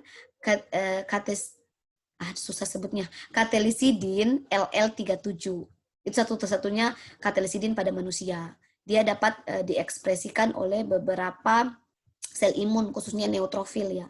Jadi dia dapat diekspresikan oleh neutrofil, epitel squamous, kulit, saluran napas, kemudian di mulut, di usus itu bisa mengekspresikan ini katelisidin. Dia bisa diekspresikan. Fungsinya adalah untuk menetralisir atau menetralisasi kandungan lipopolisakarida dari mikroorganisme. Kemudian ada juga yang berperan secara innate immunity pada immunopathogenesis tuberkulosis, yaitu beta defensin. Nah, beta defensin ini merupakan AMP ya, antimikrobial peptida. Kemudian apalagi? Ada natural killer. Kemudian untuk adaptive immunity tentunya di sini diperankan oleh makrofag. Sebenarnya masuk monosit ini masuk ke sebenarnya innate immunity, cuman fungsinya di sini adalah dia sebagai antigen presenting cell. Makanya dia masuk di adaptif. Fungsinya di sini adalah antigen presenting cell untuk merekrut sel T, baik T helper ataupun sel sitotoksit ataupun sel B untuk membentuk suatu proses reaksi imunitas. Kita lanjut. Oke, kurang lebih seperti ini mekanismenya. Jadi kita tahu bahwa Mycobacterium tuberculosis, si bakteri ini nih, untuk menginfeksi manusia sehat, dia berasal dari manusia yang terinfeksi dulu. Seseorang yang terinfeksi Mycobacterium tuberculosis, penyebarannya itu melalui transmisi droplet ya, dari percikan air ludah, baik dihasilkan oleh batuk, bersin, oleh orang yang terinfeksi, itu akan mengeluarkan percikan droplet, kemudian akan dihirup oleh orang sehat. Jadi, secara tidak langsung transmisi dari Mycobacterium tuberculosis adalah melalui inhalasi, hirupan melalui saluran napas. Nah, makanya sistem imun yang bekerja sebelumnya adalah innate immunity nih, sebelum adaptive immunity, yaitu pada bagian saluran napas pasti yang bekerja, karena dia masuk melalui inhalasi saluran napas, bukan saluran cerna atau kulit. Jadi mikroorganisme masuk ke dalam tubuh itu bisa melalui saluran napas, saluran cerna ataupun kulit ya. Nah, kalau si tuberkulosis ini dia melalui saluran napas. Bagaimana sih mekanismenya? Jadi pada saat droplet yang dihasilkan oleh seseorang yang terinfeksi itu dihirup oleh orang sehat, maka dia akan masuk ke saluran napas. Namun tidak serta-merta langsung masuk nih di paru-paru, punya mekanisme imunitas kita. Nah, mekanisme imunitas kita itu yaitu yang pertama adalah nih yang diperankan oleh sistem imun mukosa sebagai sistem imun barier, pertahanan barier utama. Jadi saat masuk nih mikroorganisme, didapat nih sama MALT, mukosa associated lymphoid tissue. MALT itu ada banyak macam, salah satunya sel goblet. Sel goblet ini merupakan apa ya? Dia itu seperti bentuknya itu piala, ada mikrofilinya. Seperti itu. Jadi sel goblet ini merupakan sel yang memberi perlindungan pada permukaan saluran pernapasan. Seperti itu. Sehingga dia itu menggunakan mikrofilinya sehingga dapat mengganggu masuknya bakteri itu. Karena dia kalau bentuknya, sel goblet ini kan banyak masuk dalam mukosa ya. Perlindungan mukosa yang hasil akhirnya nanti dia akan menghasilkan musin. Dia biasanya ada di paru-paru, di sinus, di hidung, di sinus, ada juga di saluran pencernaan, itu punya saluran reproduksi, itu punya sel goblet. Nah, sel goblet itu bentuknya biasa seperti piala, di bawah itu kecil, di atas itu dia mekar seperti ini. Sehingga disebut piala. Kemudian pada permukaannya dia ada rambut-rambut yang disebut sebagai mikrofili. Nanti mikrofili ini yang nanti akan menangkap antigen yang masuk. Jadi Mycobacterium tuberculosis yang masuk memapar itu akan ditangkap oleh mikrofili ini. Saat dia tangkap akan terjadi transduksi signal di dalam sel. Di sini ada namanya butiran-butiran sekresi. Di sini ada butiran sekresi sel goblet, sini ada nukleus, kemudian ada retikulum endoplasma, ada mitokondria sebagai bahan bakar selnya. Nah, jadi saat mikrofil ini menangkap Mycobacterium tuberculosis akan mengaktifasi sel butiran sekretori ini. untuk menghasilkan sekret. Sekret yang dihasilkan berupa musin, lendir, mohon maaf, misalnya ingus. Nah, itu hasil dari sel goblet nih. Fungsinya adalah untuk mengeliminasi banyaknya mikroorganisme yang memapar. Namun kalau mikroorganismenya itu banyak ya, walaupun di sel goblet sudah membentuk lendir, banyak yang masuk dan dia kuat seperti Mycobacterium tuberculosis, maka dia akan terus menginvasi masuk ke saluran napas bagian bawah. Namun di saluran napas bagian bawah, dia kalau di hidung lolos nih, dia akan masuk ke saluran napas bagian bawah, dia akan bertemu sistem imunitas kita nih yang ada di faring. Nah, namun kita tahu bahwa di MALT ini, mucosa associated lymphoid tissue, itu ada juga di nasal. Jadi ada di nasal associated lymphoid tissue, ada di laring associated lymphoid tissue, ada juga di bulb, bronchiole associated lymphoid tissue, itu akan menghasilkan reaksi imunitas. Salah satu yang dihasilkan adalah sekresi atau sekretori imunoglobulin A. Imunoglobulin A yang merupakan imunitas lokal yang dihasilkan oleh sel mukosa ini, jaringan mukosa ini menghasilkan ini untuk menetralisir antibodi ini. Namun karena antibodinya kuat, dari faring ini juga ada silia. Silia akan memberikan respon batuk, sehingga biasa pasien itu yang ada mikroorganisme masuk di faring ini ada silia, akan terjadi respon batuk. Kemudian, namun kan namanya bakteri nih, jumlahnya banyak, dia akan terus masuk nih. Nah, ini kan saya sudah jelaskan, NAL itu merupakan nasal associated lymphoid tissue. Mereka akan menghasilkan atau mensekresi IgA, imunoglobulin A secretory, atau ini dia merupakan antibodi lokal ya, bukan yang dihasilkan oleh limfosit sel B yang ada di adaptive immunity. Ini dari mukosa yang hasilkannya. Kan di mukosa kan banyak limfosit nih sama antigen presenting cell. Jadi mekanisme kerjanya sama. Jadi pada saat misalnya ini nih tertangkap, maka mukosa ini akan mempresentasikan ke dalam selnya, dalam jaringannya. Di jaringan itu ada antigen presenting cell. Nah, antigen atau sel dendritik pada jaringan mukosa ini akan menangkap materi dari antigen itu. Materi antigen ini akan dia presentasikan melalui MHC pada limfoid yang ada di jaringan mukosa.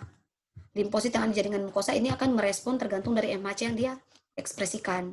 Kalau MHC kelas 1, MHC kelas 2. Dan biasanya diekspresikan adalah untuk sel T helper untuk mengaktifasi sekresi dari imunoglobulin A. Seperti itu kurang lebih.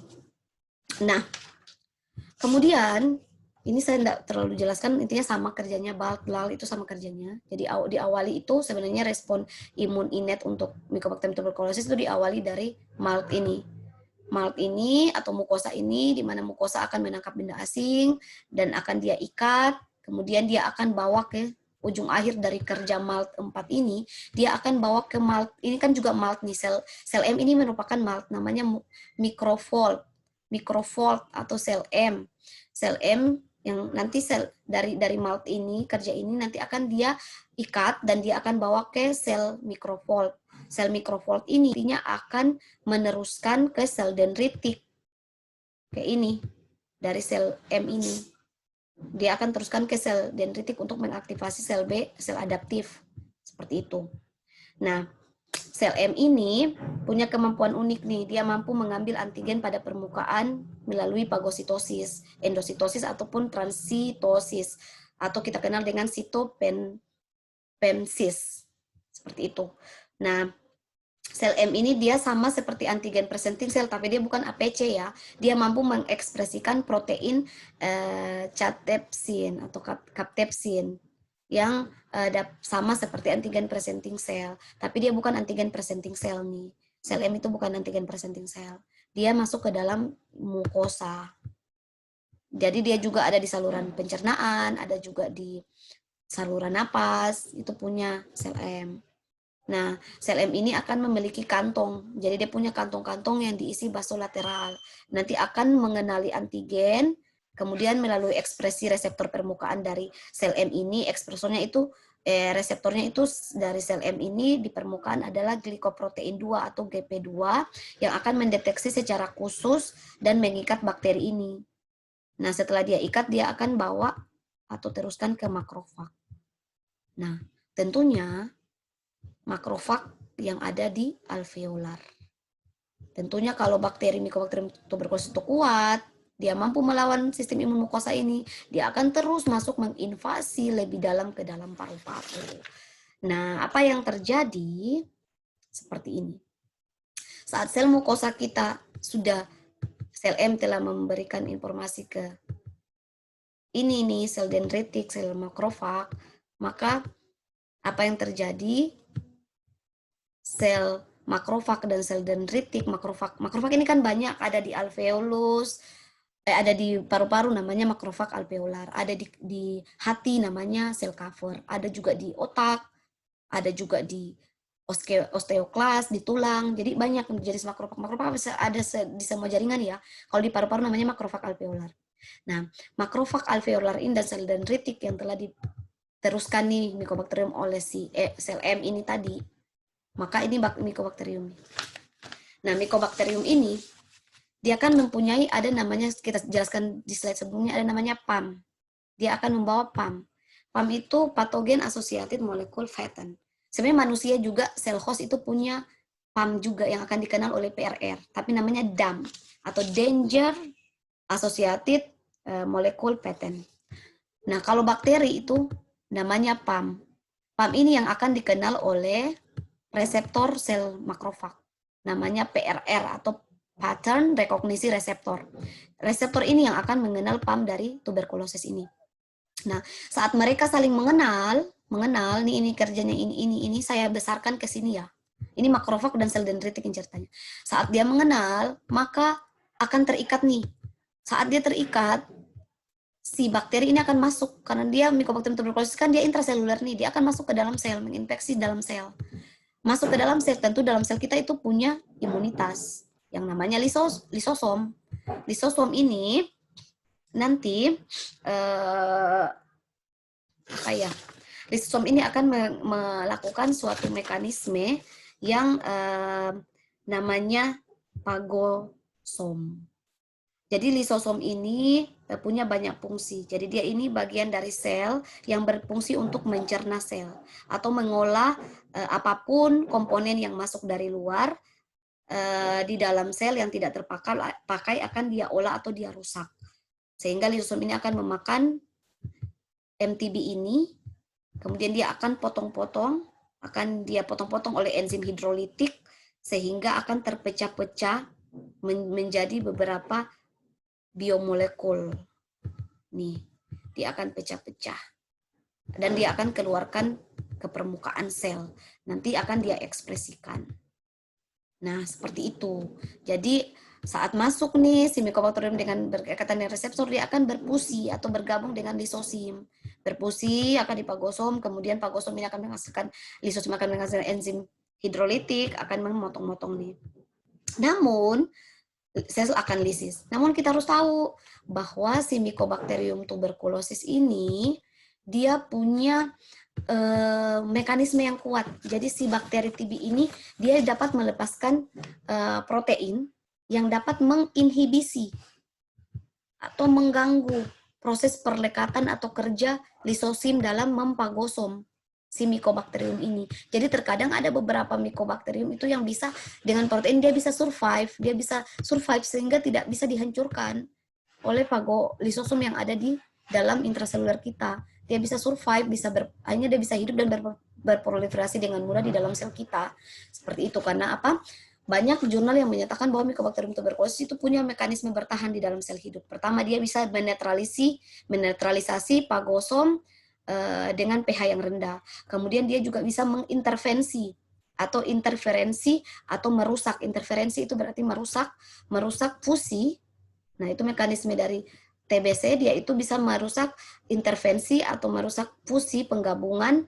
Fusi itu penggabungan ya antara lisosim dengan mikroorganisme ini atau bakteri ini, tuberkulosis ini membentuk pagolisosim, itu dia akan merusak sistem itu. Kemudian dia juga dapat resisten terhadap enzim-enzim lisosom atau lisomal, itu dia bisa resisten, bisa tahan. Kemudian dia dapat mensintesis namanya head shock protein atau HSP. Nah, protein yang HSP ini yang dapat menyebabkan reaksi atau respon heat shock sehingga sel kita itu terjadi shock terhadap lingkungan sehingga sel kita itu bisa stres. Shock karena dilepaskan suatu protein oleh si bakteri ini. Jadi tuberkulosis itu banyak mekanismenya melawan sistem imun kita, sehingga dia bisa berproliferasi dengan mudah di sel yang menyebabkan infeksi lokal atau primer tuberkulosis. Namun, walaupun mikroorganisme tuberkulosis itu punya banyak cara untuk melawan imunitas kita juga punya cara untuk bisa melawan, mempertahankan diri untuk mempertahankan hemostasis untuk melawan mikroorganisme ini. Kita juga punya cara untuk mengeliminasi Mycobacterium tuberculosis dari tubuh kita. Nah, cara lain adalah ini kan dia sudah blokade nih, dia sudah memblokade atau menginhibisi pergabungan antara fusi antara lisosom dengan mikroorganisme TB ini. Nah, cara lain yang diaktifasi oleh tubuh kita adalah dengan memicu aktivasi namanya signaling dari pathway NF-kappa B. NF ini merupakan nuklear faktor kappa B. Dia akan mengaktifasi signaling pathway atau jalur NF-kappa B, di mana NF-kappa B ini dapat mensintesis atau mensekresi proinflamasi, kemudian sitokin, kemokain, dan molekul antimikrobal lainnya. Kurang lebih kerja NF-kappa B ini seperti ini ya mekanismenya.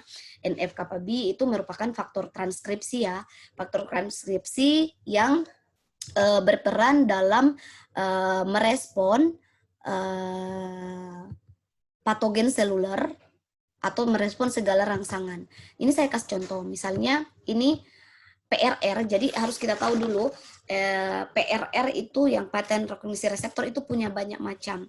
Jadi ada yang melekat pada sel, ada yang soluble atau larut. Kalau yang melekat pada sel ada banyak macam, ada toll-like receptor, ada NLR, ada RLR, ada CDS, ada banyak CLR, ada banyak macam. Cuman paling banyak ada toll-like receptor. Toll-like receptor pun ada banyak macam ya, ada toll-like receptor 1 sampai 9. Dan yang pada manusia itu 1 sampai 9, cuman ada sudah dikatakan 10 sampai 11. Toll-like reseptor yang pada hewan itu biasanya yang di atas 10, 11, 12. Kalau manusia kebanyakan toll-like reseptor 1 sampai 9. Nah, saya lanjut berfokus pada NF-kappa B. Pada NF-kappa B ini kerjanya seperti ini aktivasinya. Pada saat mikroorganisme ini berikatan dengan toll-like reseptor kita, maka akan mengaktifasi persignalan dari domain toll interleukin 1 reseptor atau TIR. Saat TIR teraktivasi, maka TIR akan merekrut namanya protein adaptor. Protein adaptor di dalam sel itu banyak ya. Ada MED88, ada MAL, TIRAP, ada TRAM, ada TRIF. Namun, protein adaptor ini teraktivasi tergantung dari antigen yang diekspresi.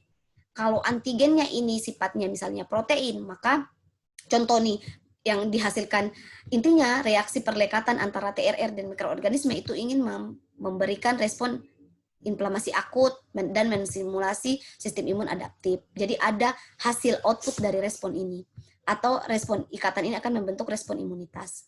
Nah, respon ikatan ini yang akan merangsang jenis adaptor protein atau protein adaptor. Nah, kalau kita ingin menghasilkan misalnya sekresi sitokin, kemudian molekul adesi, kemudian kostimulator, maka yang diaktifasi harus NF-kappa B. NF-kappa B ini diaktifasi oleh protein adaptor MED88 dan MALTIRAP. MALTIRAP dan MED88 ini akan mengaktifasi faktor transkripsi, gen transkripsi dari NF-kappa B, sehingga NF-kappa B ini akan masuk ke dalam inti sel untuk mentranskripsi dan mentranslasi informasi yang dibutuhkan oleh sel untuk menghasilkan gen-gen yang menghasilkan sitokin-sitokin ini. Seperti itu. Sedangkan kalau TIRAP dan TRAM dan TRIP yang dihasilkan akan menghasilkan interferon misalnya. Seperti itu. Ini kurang lebih aktivasi NF-kappa B. Nah, pada fungsi kedua, imunitas kita akan mengaktifasi atau memicu jalur NF-kappa B, di mana pada jalur ini NF-kappa B ini akan mengsekresi proinflamasi berupa sitokin, kemokain, dan molekul antimikroba, sehingga menghasilkan proinflamasi sitokin yang dalam innate immunity mengaktifasi kerja PNN, dalam artian di sini neutrofil.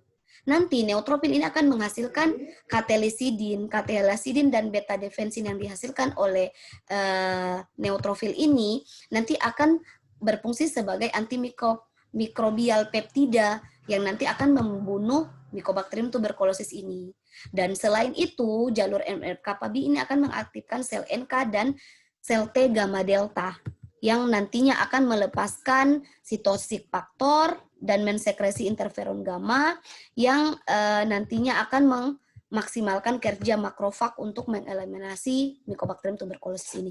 Jadi intinya tubuh kita itu akan memberikan respon lain untuk membantu mengeliminasi mikroorganisme ini. Namun kalau imunitas kita itu tidak mendukung atau kurang baik dan bakteri ini dia sifatnya kuat, maka dia akan survive, dia akan tetap akan memperbanyak dirinya, merusak sel kita. Akhirnya tubuh tentu akan membentuk mekanisme lain dengan membentuk biasanya mengaktifasi klaster diferensiasi 1, restricted T cell. Nah, klaster ini itu dia merupakan mengaktifasi MHC kelas 1 ya. Diekspresikan biasanya pada sel-sel yang dikhususkan untuk presentasi antigen untuk mempengaruhi efek inflamasi dan toleran genik dari sel dendritik sehingga dia akan mengaktifasi juga sel natural killer, kemudian mengaktifasi jalur adaptive immunity. Kalau dari jurnal ini ya, ini saya ambil penjelasan jurnal. Nah, kita lanjut. Itu sih mekanisme innate immunity. Nah, kalau dia kalah, maka makrofag ataupun sel dendritik ini dia akan bertindak sebagai antigen presenting cell untuk mengaktifasi jalur adaptive immunity. Di mana pada jalur adaptive immunity kita tahu bahwa kerja makrofag itu punya fungsi 3 mekanisme penting, yaitu pertama dia akan memproduksi atau mensekresikan sitokin. Sitokin berupa berbagai macam sitokin ini yang bisa kita lihat. Intinya dari sitokin yang dia lepaskan dia akan merekrut beberapa sel efektor, misalnya neutrofil, kemudian monosit untuk mengaktifasi makrofag, merekrut lagi dendritic cell, dan ini kalau pada kerja innate immunity-nya ya. Kemudian dia juga dapat menghasilkan enzim proteolitik, sehingga dapat menghasilkan efek mikobakterial atau antimikobakterial yang menyebabkan lysosomal bacterial killing atau membunuh melisiskan sel. Kemudian fungsi untuk adaptive immunity adalah dia bertindak sebagai antigen presenting cell yang akan mempresentasikan, memperlihatkan, mengiklankan ceritanya antigen kepada sel adaptif, yaitu sel T dan sel B. Inilah kurang lebih mekanisme kerja imunopatogenesis Mycobacterium tuberculosis pada adaptive immunity, di mana di ini ada kita lihat cross priming atau cross presentasi dan direct presentasi langsung ataupun presentasi silang. Nah, kita tahu bahwa saya jelaskan sebelumnya sel dendritik antigen presenting cell kan banyak nih, ada MHC, ada sel B, ada makrofag, ada sel dendritik. Namun yang bertindak sebagai antigen presenting cell profesional adalah sel dendritik, makanya disebut direct presentasi atau presentasi langsung mikroorganisme oleh sel dendritik. Sedangkan kalau cross presentasi, yang dimaksudkan cross presentasi adalah di mana sel dendritik ini dalam mempresentasikan bagian dari molekul virus, molekul bakteri atau mikroorganisme itu tanpa dia terinfeksi, tanpa dia melakukan pagosom atau pagositosis, tapi dia mengambil molekul yang dari makrofag misalnya, itu yang dia ikat, dia presentasikan. Itu yang namanya cross priming. Kalau presentasi langsung, makrofag langsung mempagosit atau langsung menelan, kemudian memotong-motong molekul dari Mycobacterium tuberculosis, kemudian bagian dari molekul peptidanya itu dia akan presentasikan ke permukaan sel melalui MHC. Jadi dia bisa mengaktifkan MHC kelas 2 dan MHC kelas 1. Nah, MHC kelas 1 tentu akan melepaskan CD8. CD8 ini akan mengaktifasi sel T sitotoksik. Bisa kita lihat jalurnya di sini. MHC kelas 1 akan menghasilkan CD8. CD8 ini akan memberikan atau mengaktifasi sel T sitotoksik yang membuat sel itu lisis. Seperti itu. Sedangkan kalau CD4 atau MHC kelas 2 akan mengaktifasi CD4. Saat CD4 ini teraktivasi, maka akan teraktivasi sel T helper. T helper yang teraktivasi akan membentuk 4 subset, yaitu yang pertama T helper 2, Yang seperti saya jelaskan sebelumnya, bahwa T helper 2 ini tergantung dari faktor transkripsi yang mengaktifasi statnya ya, yang tadi saya jelaskan sebelumnya. Apabila di sini stat yang mengaktifasi adalah misalnya stat 3 atau stat 6 atau stat 4, itu akan mengaktifasi tergantung T helpernya seperti itu. Jadi misalnya di sini dia akan membentuk 4 subset ya. Jadi misalnya di sini sel T helper yang pertama terbentuk, dia akan diaktifasi oleh faktor transkripsi stat 4, maka akan mengaktifasi T helper 1. Kalau aktivasi stat 6, maka mengaktifasi T helper 2. Kalau yang mengaktifasi stat 3, maka mengaktifasi T helper 17. Kalau yang teraktivasi stat 5, maka mengaktifasi T helper regulator. Jadi intinya pada saat molekul itu dipresentasikan oleh antigen presenting cell melalui MHC kelas 2 akan diikat oleh CD4. CD4 ini akan mengaktifasi namanya T helper. Kemudian T helper ini akan berdiferensiasi tergantung dari kebutuhan mekanisme yang akan dia lakukan. Kalau dia teraktivasi menjadi T helper 17, maka akan menghasilkan mengsekresi interleukin 17 untuk merekrut neutrofil agar mempermudah mempagosit si Mycobacterium tuberculosis ini atau membunuh. Kemudian selain itu dia akan mengaktifasi T helper 2. Oleh interleukin 2, T helper 2 ini akan mengaktifasi sel B. Sel B ini akan menghasilkan antibody. Seperti itu. Kemudian di jalur berikutnya dia akan mengaktifasi T helper 1. T helper 1 ini akan menghasilkan interferon gamma yang akan merekrut makrofag agar datang ke tempat infeksi atau merekrut kerja makrofag. Sedangkan T regulator ini akan meregulasi kerja sistem imun kita agar tidak berlebih, agar tidak terjadi kerja inflamasi berlebih yang merusak jaringan, seperti itu. Itulah kerja T helper. Nah, di sini kita bisa lihat T helper 1 akan meregulasi atau mengaktifasi kerja makrofag agar berproliferasi, agar terbentuk makrofag ke tempat infeksi, kemudian menggabungkan sel T dan sel makrofag ini oleh sekresi sitokin, interleukin 2, interferon gamma, TNF alpha itu akan bergabung. Karena kita tahu bahwa sel tuberkulosis ini kan punya asam mikolat, dia sangat kuat dinding selnya, susah kita menembus, susah kita memasukkan, melisiskan dia. Maka salah satunya cara, jadi Mycobacterium ini dia bisa lari, bersembuh, maksudnya mengelabui sistem imun kita. Salah satunya cara adalah dengan membentuk agregasi atau perlekatan-perlekatan sistem imun kita untuk membentuk proteksi, untuk melawan si tuberkulosis ini. Karena dia sangat kuat. Nah, salah satu proteksi yang dilakukan oleh tubuh kita adalah membentuk agregasi. Agregasi yang kita sebut dengan granuloma. Membentuk solid granuloma atau granuloma padat. Nah, fungsinya granuloma padat ini adalah membentuk suatu granuloma ini merupakan suatu agregasi dari sistem imun kita, makrofag dan sel limfosite dalam artian di sini untuk membentuk mekanisme apabila sistem imun kita itu sudah pusing nih ceritanya, maka dia akan berupaya untuk mengisolasi si bakteri tuberkulosis ini atau zat asing ini yang tidak dapat ia hilangkan karena saking kuatnya. Maka dia membentuk sistem isolasi yang disebut granuloma. Jadi dia mengisolasi membentuk suatu granuloma atau agregasi gabungan makrofag dan limfosite membentuk suatu proteksi atau perlindungan. Nah, perlindungannya ini disebut dengan granuloma. Jadi granuloma ini mekanisme pertahanan tubuh sebenarnya. Pertahanan tubuh utama dengan cara membatasi, fungsi dari granuloma ini membatasi penyebaran atau replikasi bakteri ini ke tempat-tempat lain. Sehingga tidak menginfeksi lebih luas lagi. Sehingga dibentuk granuloma oleh sel imunitas kita.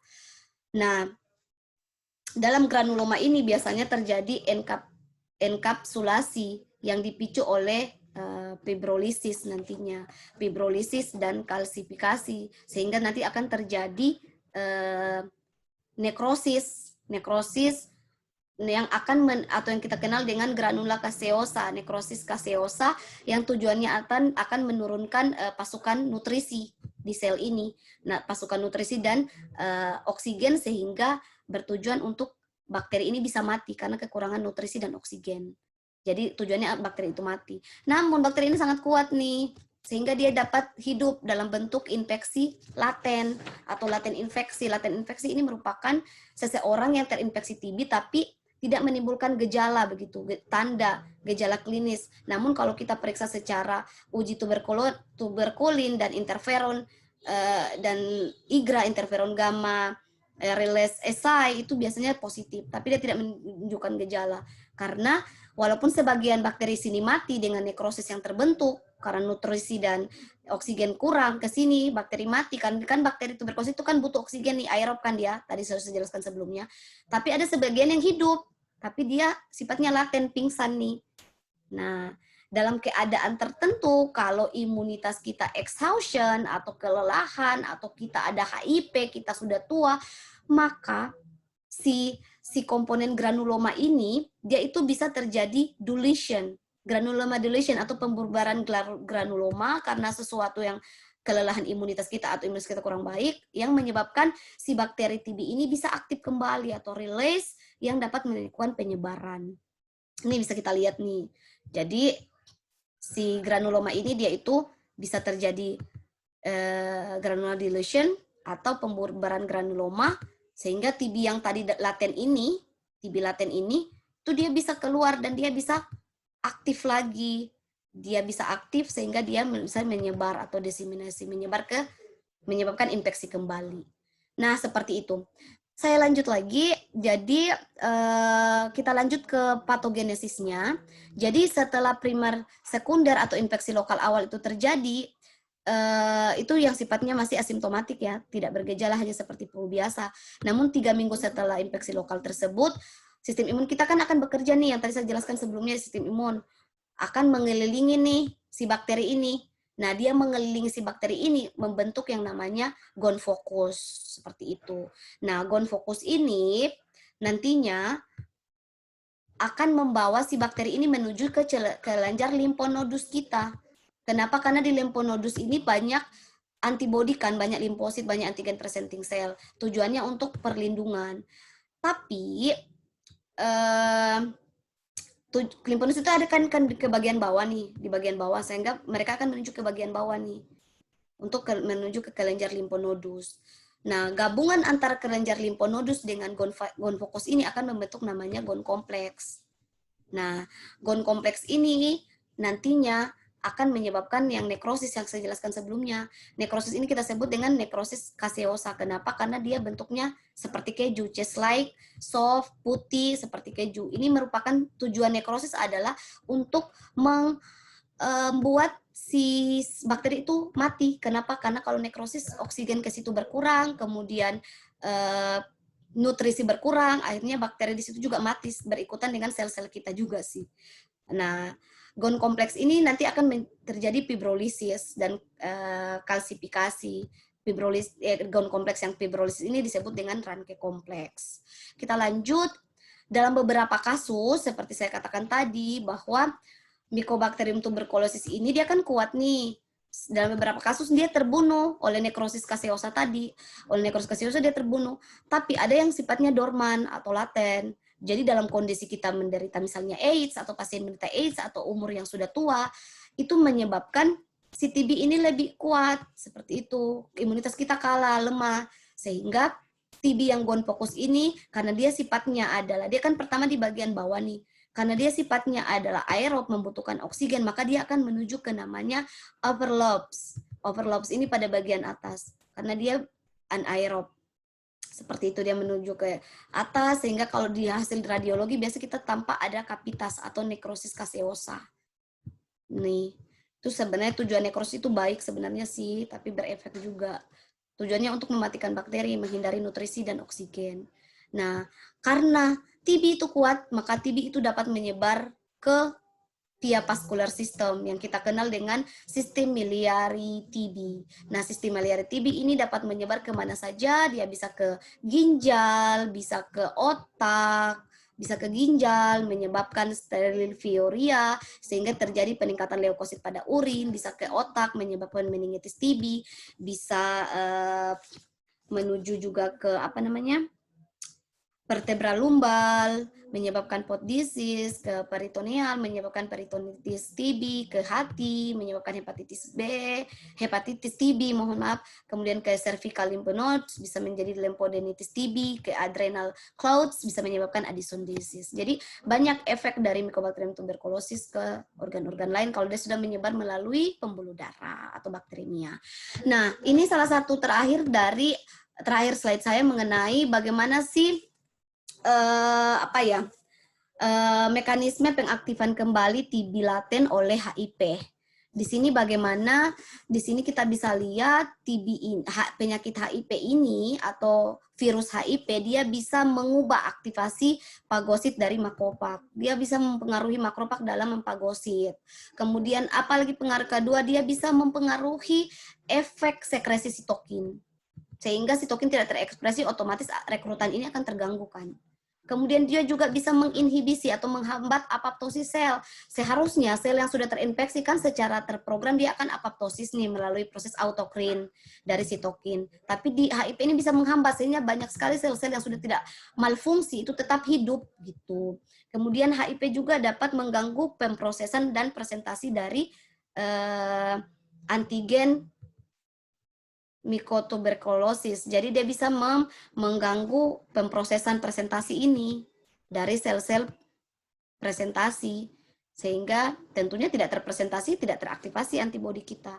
Kemudian HIP juga bisa menghabiskan atau mendelete, menghabus, membunuh, mengganggu, menghabiskan CD4 karena kita tahu bahwa sel-sel yang mempunyai permukaan CD4 ini akan dirusak oleh HIP. HIP kan menyerang CD4. Makanya kalau mau lihat indikator HIP mengarah ke AIDS adalah dengan mengukur kadar CD4-nya. Kalau CD4-nya sudah berkurang berarti HIP-nya itu mengarah ke AIDS. Nah, CD4 yang diganggu ini yang menyebabkan granuloma dissolution atau rusak nih si agregasi dari sistem imun kita sehingga dia merembes.